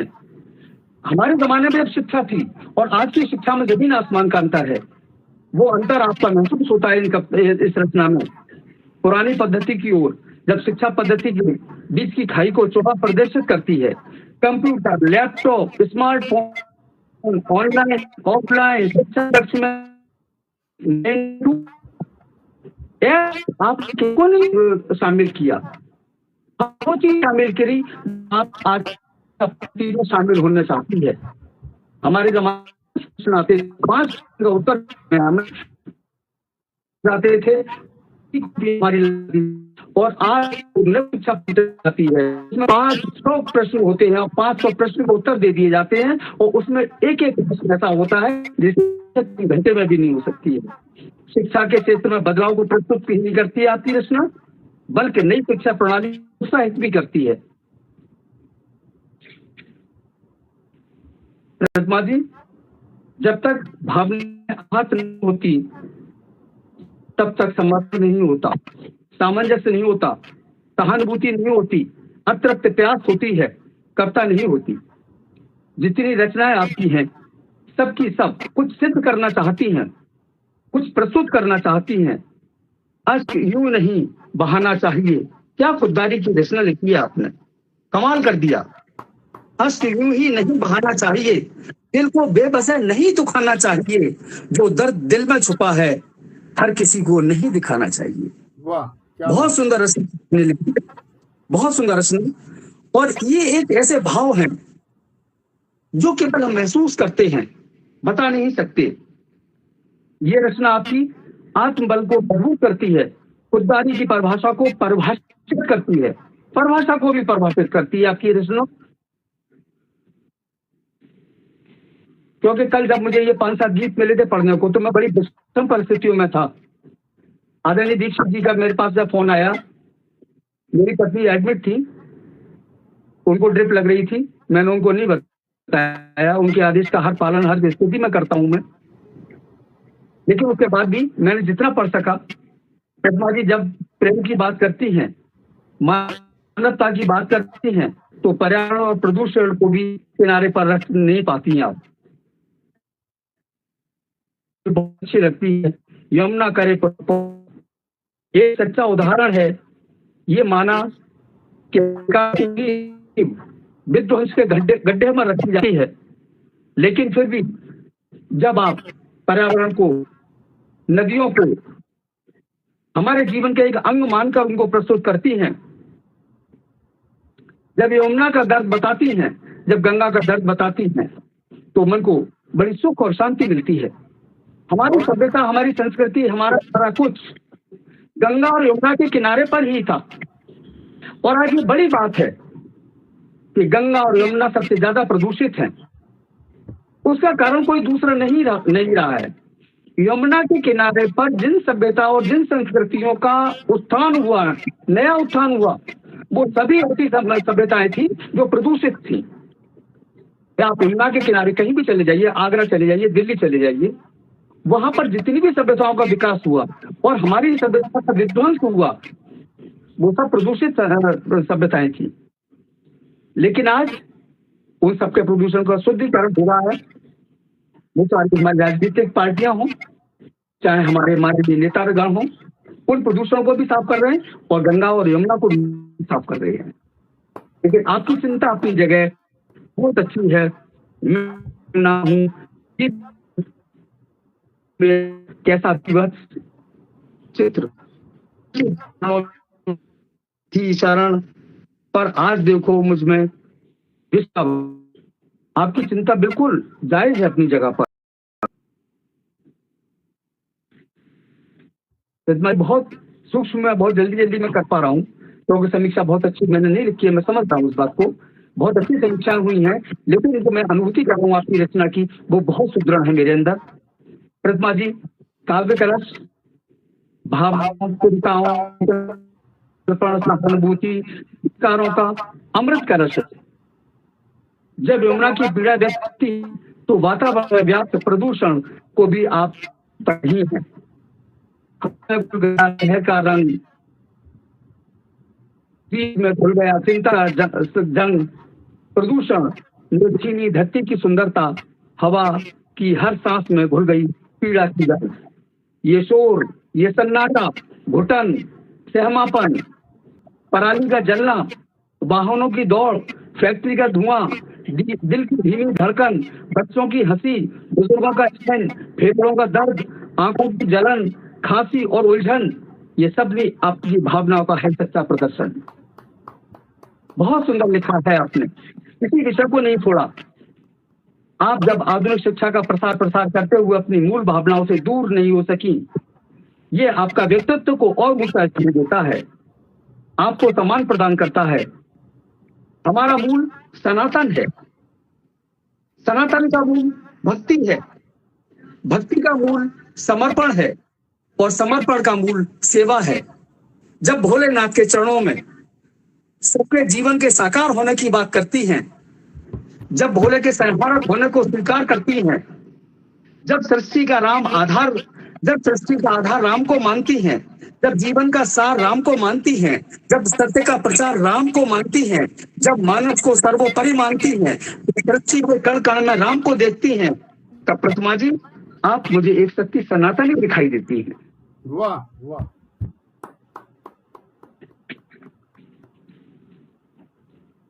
और जब आप यह कहते कहते संविधान की बात करती हो तो आपको नमस्कार करने को मन करता है।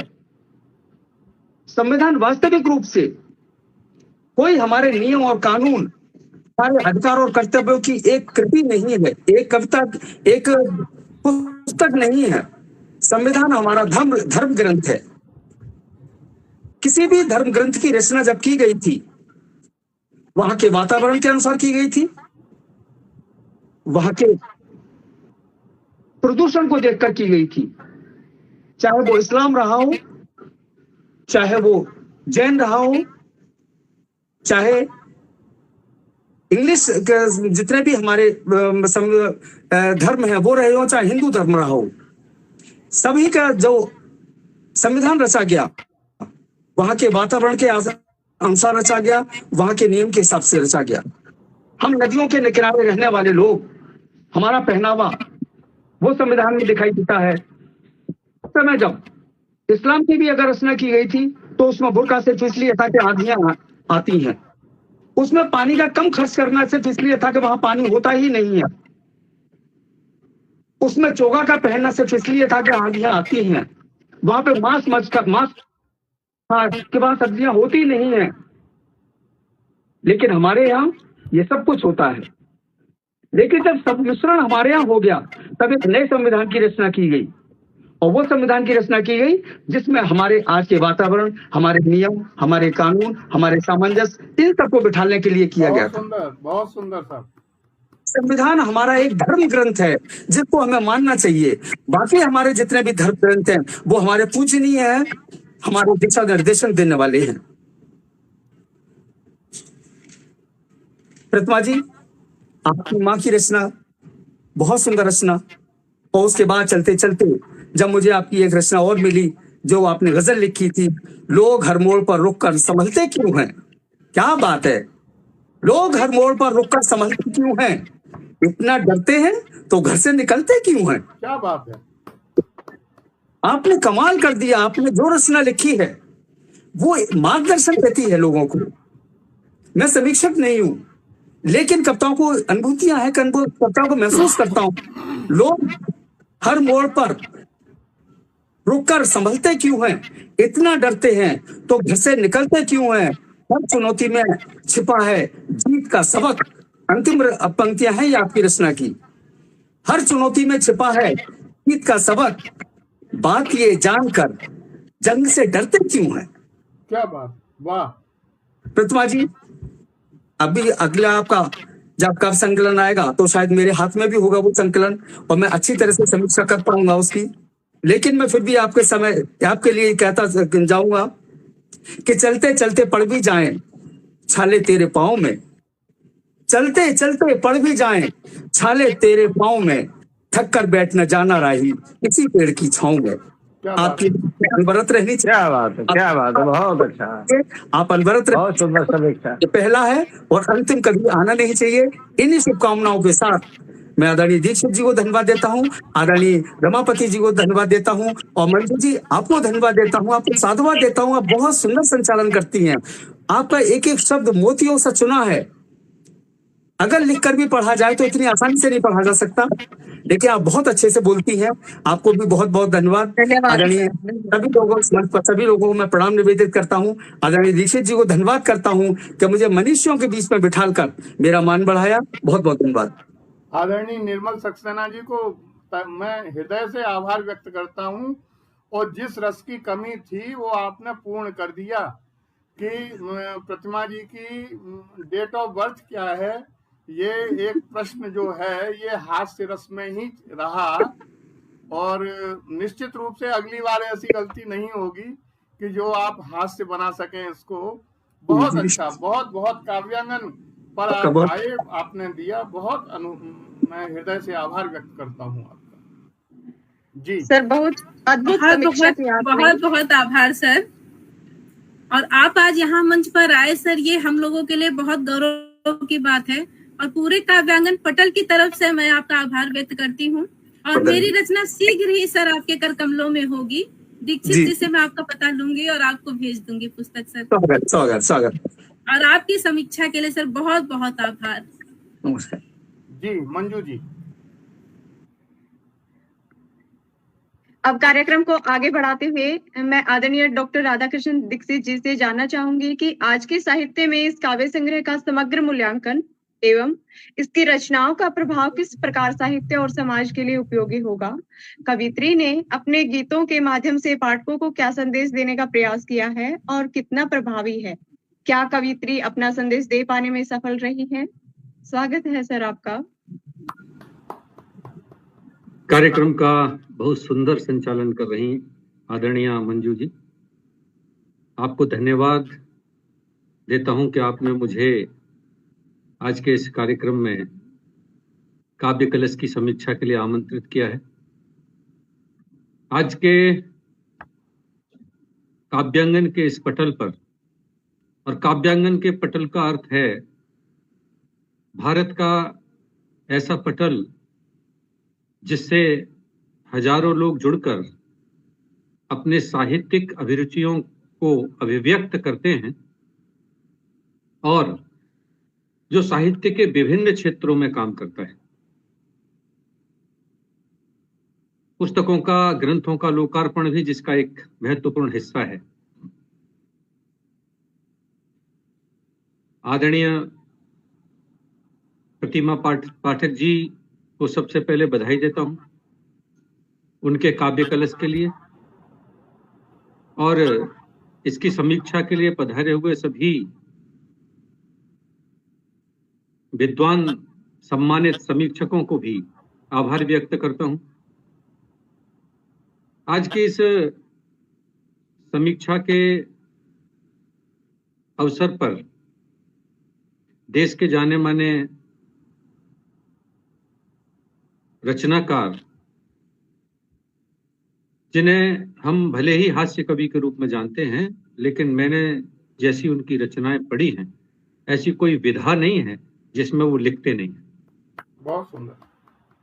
और सबसे महत्वपूर्ण बात तो काव्यांगन के लिए ये गौरव की है कि एक ऐसा रचनाकार आज मंजू जी की, आज ऐसा रचनाकार आज प्रतिमा जी की इस काव्य कलश की समीक्षा के लिए पधारा है, जो देश के सभी चैनलों पर, सभी मंचों पर लोकप्रिय है और जिसे लोग बड़े प्रेम से सुनते हैं। सौभाग्य इस बात का भी है कि काव्यांगन हम सबको मिलने का अवसर देता है, एक दूसरे को जानने और समझने का अवसर देता है। पूज्य डॉक्टर रामकृष्ण शर्मा जी आज इस संसार में भले ही नहीं हैं, लेकिन इस पटल को सौंप कर गए हैं जो आप सबके संयुक्त प्रयास और सहयोग से साहित्य की सेवा में निरंतर लगा हुआ है। बधाई डॉक्टर रामकृष्ण शर्मा जी के उस प्रयास को, उनकी उस इच्छा के लिए, और सबसे ज्यादा बधाई उनके अनुज रमापति त्रिवेदी जी के लिए, जो निरंतर उनकी इच्छा की पूर्ति के लिए अपने जीवन का सारा समय इस पटल को सजाने और संवारने में लगे रहते हैं। जहां तक ग्रंथ लोकार्पण की बात है, तो आदरणीय प्रतिमा पाठक जी का यह काव्य कलश, जिसकी समीक्षा बहुत देर से इस पटल पर हो रही है, मैं ये कहूं कि कभी कभी अनायास ऐसे बड़े काम हो जाते हैं जो हमारी कल्पना में नहीं होते। आज पितृ दिवस है और पितृ दिवस का यह अवसर, मैं समझता हूं शायद रमापति जी ने सोचकर आज का दिन ऐसा नहीं रखा होगा कि पितृ दिवस पर उनकी इस ग्रंथ का लोकार्पण कराना है, लेकिन उनके पिताजी बैठे कह रहे होंगे रमापति जी से कि रुको जरा, मैं जिस दिन कहूं वो तारीख तय करो। बिल्कुल सच। और यह तारीख उनकी प्रेरणा से तय हुई है, और प्रेरणा से तय हुई है तो जब मैं आपके इस काव्य कलश को पढ़ना आरंभ किया था, तो आरंभ में ही अपना यह ग्रंथ उन्होंने अपने पिताजी को समर्पित किया है। ये बहुत बड़ी बात है। आज के दौर में जब पूरे भारत के अंदर ऐसी अनहोनी घटनाएं घटित हो रही हैं कि जहां माता पिता को भगवान का दर्जा दिया जाता था, स्वरूप दिया जाता था, वहां हर कस्बे में वृद्धाश्रमों की श्रृंखला खड़ी हो रही है। ऐसी अनहोनी घटनाओं के बीच में जब कोई प्रतिभा पाठक अपनी किसी रचना को अपने पिताजी को समर्पित करती है, तो एक विश्वास जगता है कि यह वृद्धाश्रम एक संकेत हैं, इन्हें समाप्त करने के लिए एक पीढ़ी सतत लगी हुई है। प्रतिभा जी ने पिताजी को यह ग्रंथ समर्पित नहीं किया, बल्कि उन्होंने ये लिखा है कि पिताजी से वो घंटों घंटों बैठकर बतियाती थी। और मजे की बात यह थे कि अगर मैं ये कहूं कि प्रतिमा पाठक जी, सही बात यह है कि दुर्गा की शोभा है। दुर्गा प्रसाद जी इनके पिताजी का नाम था और शोभा जो है इनकी मां का नाम था। तो ये दुर्गा की शोभा है और देवों के देव इंद्र की सहचरी है। और ये लिखती हैं कि मैं घंटों घंटों अपने पिताजी के साथ बैठी बतियाती थी, और मेरे पिताजी एक बात कहा करते थे, जिसको इन्होंने अपनी कविता में कोट किया है। वो कहा करते थे कि जीवन है संघर्ष लड़ो कभी हारो मत, जीवन है संघर्ष लड़ो कभी हारो मत, और कार्य करो सब आज कल पे कभी टारो मत। यह जो संदेश आपके पिताजी का आपके मन और मस्तिष्क के अंदर व्यवस्थित हुआ, उसी संदेश ने प्रतिमा पाठक जी को 2 भागों में बांट दिया।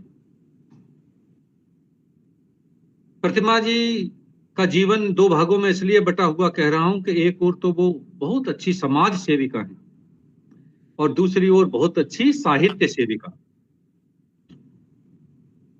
अपनी इस कविता की संग्रह की भूमिका में वो लिखती भी हैं कि मेरा जीवन जो है वो जागरूकता और सकारात्मक बदलाव के लिए समर्पित है। तो साहित्य के माध्यम से भी जागरूकता और समाज सेवा के माध्यम से भी जागरूकता और सकारात्मक बदलाव। आप सच मानिए, संसार के अंदर जितने भी परिवर्तन किए हैं, मैं नहीं कह रहा हूं, आप विश्व भर के किसी विचारक को पढ़िए, किसी मनीषी को पढ़िए, किसी समाज के चिंतक को पढ़िए, तो सब ने यह कहा है कि इस धरती पर जितने भी बड़े परिवर्तन हुए हैं वे सबके सब परिवर्तन साहित्य ने किए। गांधी जी ने भी अपनी आत्मकथा में यह लिखा था कि मेरे अंदर जो परिवर्तन आया है वो राजा हरिश्चंद्र की कहानी से आया है। सत्य का जो मार्ग मैंने अपनाया वो राजा हरिश्चंद्र की कहानी को पढ़कर ही अपनाया। तो साहित्य की शक्ति, साहित्य की सामर्थ्य को पूरे विश्व भर के सभी मनीषियों ने स्वीकार किया है। शायद प्रतिमा जी भी उनके इस संदेश को समझकर अपनी भूमिका में लिख पाई हैं कि वे भी किसी सार्थक बदलाव और जागरूकता के लिए साहित्य की सेवा कर रही हैं। यह बड़ी उपलब्धि है। और जहां तक उनकी रचनाओं की समीक्षा की बात है तो उनको भी 2 भागों में बांटा जा सकता है।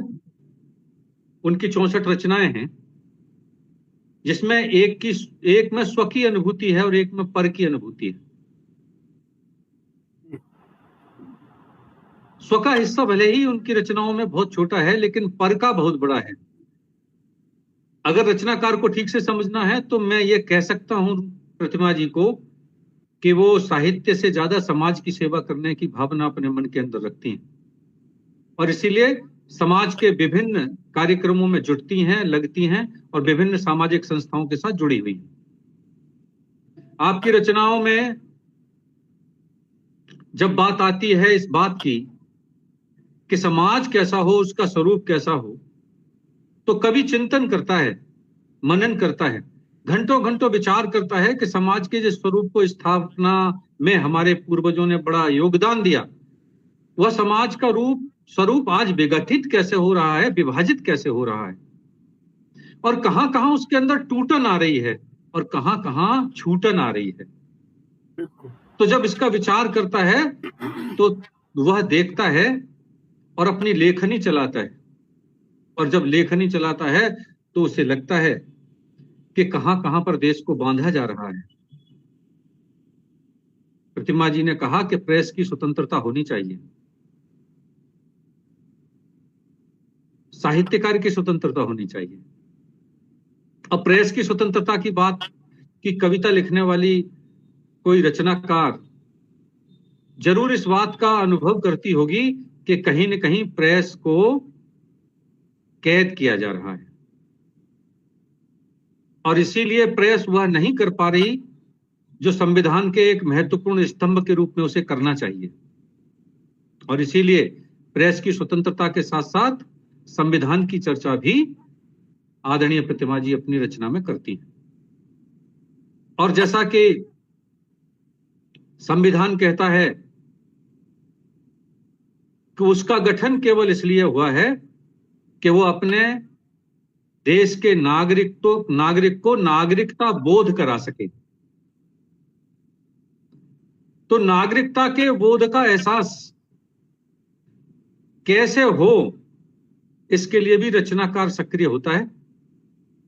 और प्रतिमा पाठक जैसी रचनाकार बार बार यह कहती हैं कि मानव के जीवन को उदात्त विचारों के साथ कैसे स्थापित किया जाए, और इसीलिए अपनी रचना में वे मानवता की बात करती हैं,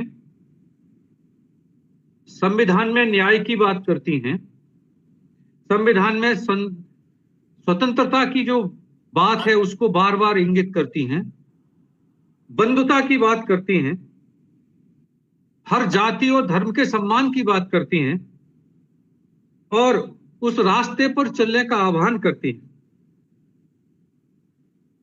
उनका यह संदेश अखिल मानवता के कल्याण के साथ जुड़ा है। अपनी एक रचना में इस मानवता की चर्चा करते हुए कहती हैं कि मानवता अति रुदन कर रही, धरा पर अंधकार छाया, स्वार्थ की जंजीरों में हर दिल ने सत्य को भुलाया। तो जब पर की बात में मानवता के विघटित होने की चिंता किसी रचनाकार को होती है, तो वह सार्थक रचना कर रहा होता है, समाज बोध की रचना कर रहा होता है, मानव बोध की रचना कर रहा होता है, और किसी राष्ट्र के निर्माण की टूटन को टटोल रहा होता है। और इसीलिए इन 64 कविताओं में जितने भी शीर्षकों से कविता लिखी गई हैं, वह सारे के सारे शीर्षक बहुत महत्वपूर्ण हैं, बहुत उपयोगी हैं। और उपयोगी इसलिए हैं कि जब वे शिक्षा की बात करती हैं, तो शिक्षा के बदलते हुए जो दायरे हैं, आज शिक्षा की जो व्यावसायिकता है, शिक्षा के बदलते हुए उस स्वरूप में गुरु शिष्य के परंपरा का जो हनन हुआ है, शिक्षा का बोध जिस दृष्टि से भारत के अंदर स्थापित था, वह बोध लोप हो रहा है, इसकी चिंता भी आपकी रचना में दिखाई देती है। बहुत सुंदर। आपकी रचना में अगर कहीं पर्यावरण प्रदूषण की बात आती है, तो किसी रचनाकार को ऐसे ही नहीं यह बोध होता। यह बोध इसलिए होता है कि पानी की एक एक बूंद बहुत महत्वपूर्ण है, जीवन देने वाली है, और भारत की नदियां निरंतर प्रदूषित होती चली जा रही हैं, और इस सब में नागरिकता के बोध का अभाव होने का ही कारण है। जो लोग यह कहते हैं कि किसी भी नदी को सरकारें साफ कर देंगी, वह उनकी भ्रांति है।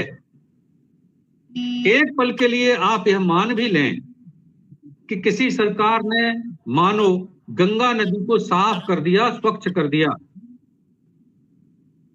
तो क्या 1 महीने या 2 महीने के अंदर हम सबके आचरण से वह फिर से प्रदूषित नहीं हो जाएगी? हो जाएगी। तो इसलिए सरकार से ज्यादा नागरिकों का यह बोध हो कि वो नदियों को कैसे स्वच्छ रख सकते हैं और कैसे नदियों के पर्यावरण पूर्ण जीवन को दिशा दे सकते हैं। आपकी रचनाओं में रिश्तों की गहराई है, यादों की खुशबू है, भक्ति का स्मरण भी है, जिसमें राम भी हैं और महादेव भी हैं।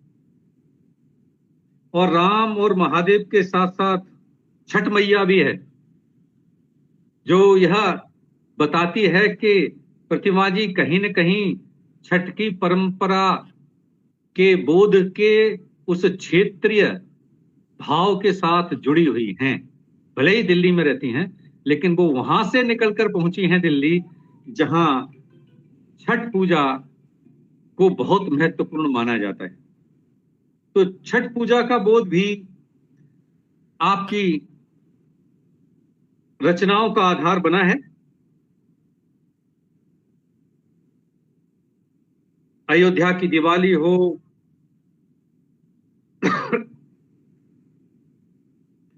तुलसी की वाणी हो, ढलती उम्र का दर्द हो। मैं ऐसा नहीं कह रहा कि प्रतिमा जी की उम्र ढल रही है इसलिए बोध उनको हो गया है, बल्कि मैं ये कह रहा हूं कि उन्होंने आसपास कहीं इस बोध को देखा है, इसीलिए उन्होंने इस पीड़ा को अनुभव किया है और अपनी लेखनी इस पर भी चलाई है। तो विस्तार से बहुत सारी चर्चा हमारे सभी समीक्षक इस पर कर चुके हैं, लेकिन सामाजिक बोधों से परिपूर्ण आपका यह काव्य कलश व्यक्ति माने स्वानुभूतियों से भी परिपूर्ण है। प्रेम की पीड़ा, प्रेम की अनुभूति आपके स्वत्व को स्थापित करती है और कहती है कि तेरे बिना हर पल अधूरे, तेरे संग हर लम्हे प्यारे, और तेरे नाम से ही सजे हैं मेरे ख्वाबों के नजारे। वाह, बहुत सुंदर। तेरी हंसी की खनक से महकती है मेरी हर सांस, और तेरा प्यार है जैसे सागर, होकर बुझाऊं मैं प्यास। तो यह जो प्रेम की अनुभूति है उनकी अनेक रचनाओं में यहां दृष्टिगोचर होती है। मां के प्रति भी उनका जो बोध था उसको भी उन्होंने अपने रचना का आधार बनाया है, और इसके साथ साथ भारतीय संस्कृति की सनातन परंपरा के जो तीज त्योहार हैं उन पर भी उन्होंने कहीं न कहीं लेखनी चलाई है, और मकर संक्रांति पर भी उन्होंने लिखा है।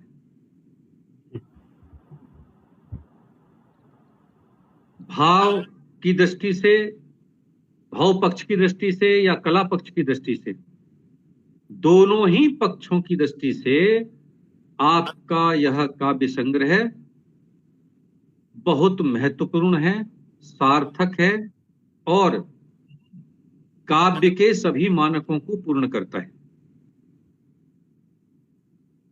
हमारे यहां तो यह कहा गया, आचार्य विश्वनाथ जी ने कहा, रसात्मकम वाक्यम काव्यम। रसमय जो वाक्य है वही काव्य है।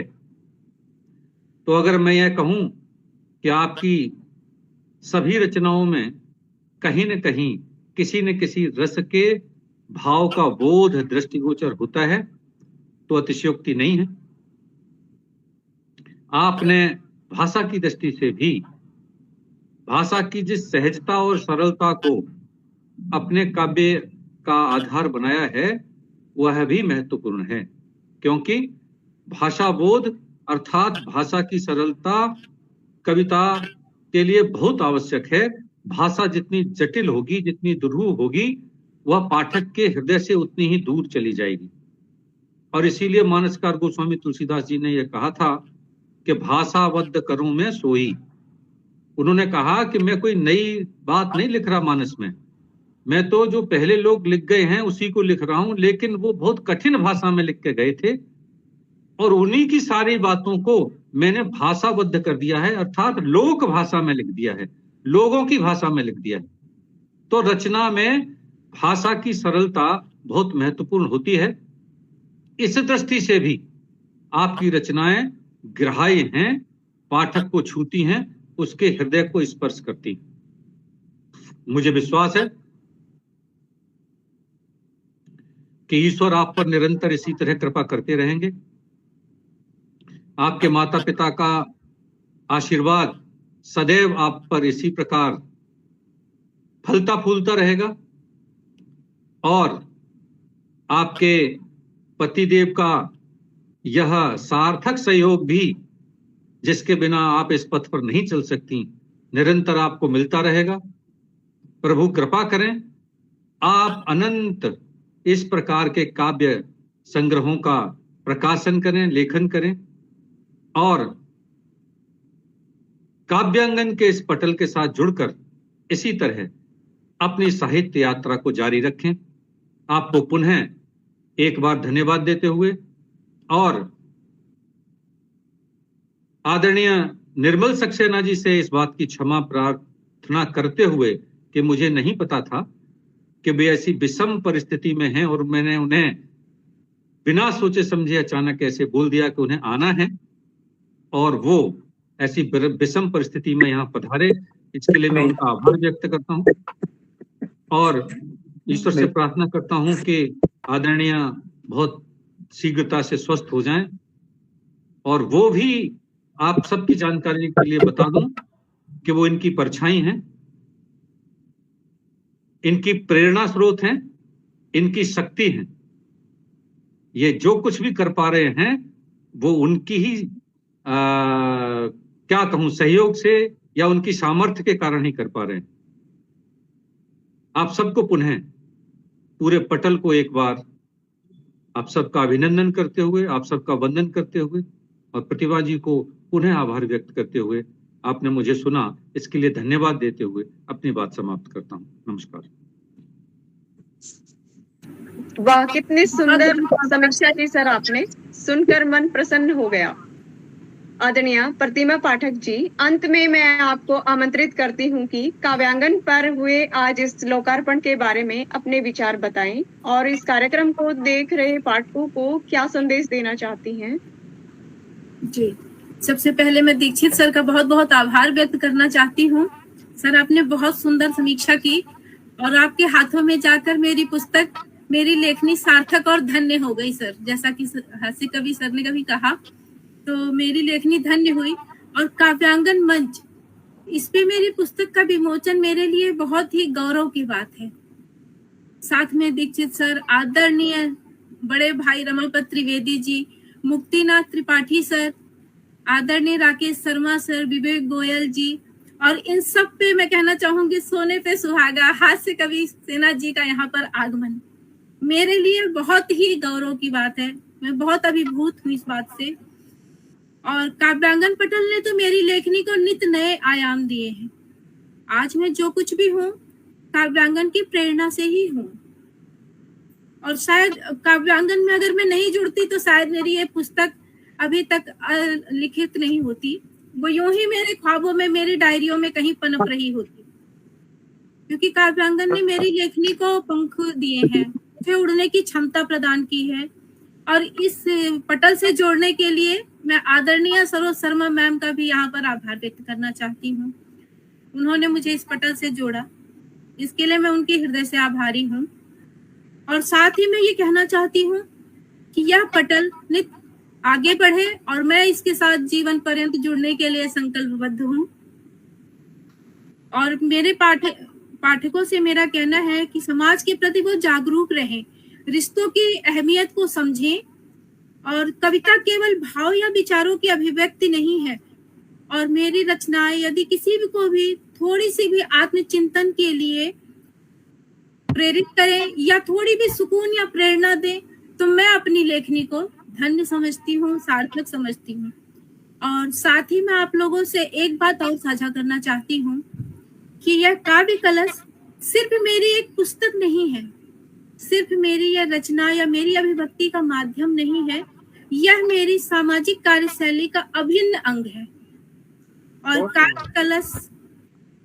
काव्य कलश जो मेरी पुस्तक है, मैं चाहती हूँ इसे ज्यादा से ज्यादा लोग पढ़ें, क्योंकि ये इस पुस्तक से के विक्रय से, इससे जो भी धनराशि मेरी जमा होगी वह जीवन ज्योति सेवा संस्था के माध्यम से जरूरतमंदों के काम के लिए मैं खर्च करूंगी। इसके लिए मैं समर्पित और संकल्पबद्ध हूँ। तो आज के लिए इतना, और आप सभी लोग पधारे, इसके लिए बहुत बहुत बहुत आभार। और फेसबुक लाइव से जितने भी लोग जुड़े हैं हम सबसे, उन सबके भी आशीर्वचनों और साथ सहयोग के लिए हृदय तल से आभार व्यक्त करती हूँ।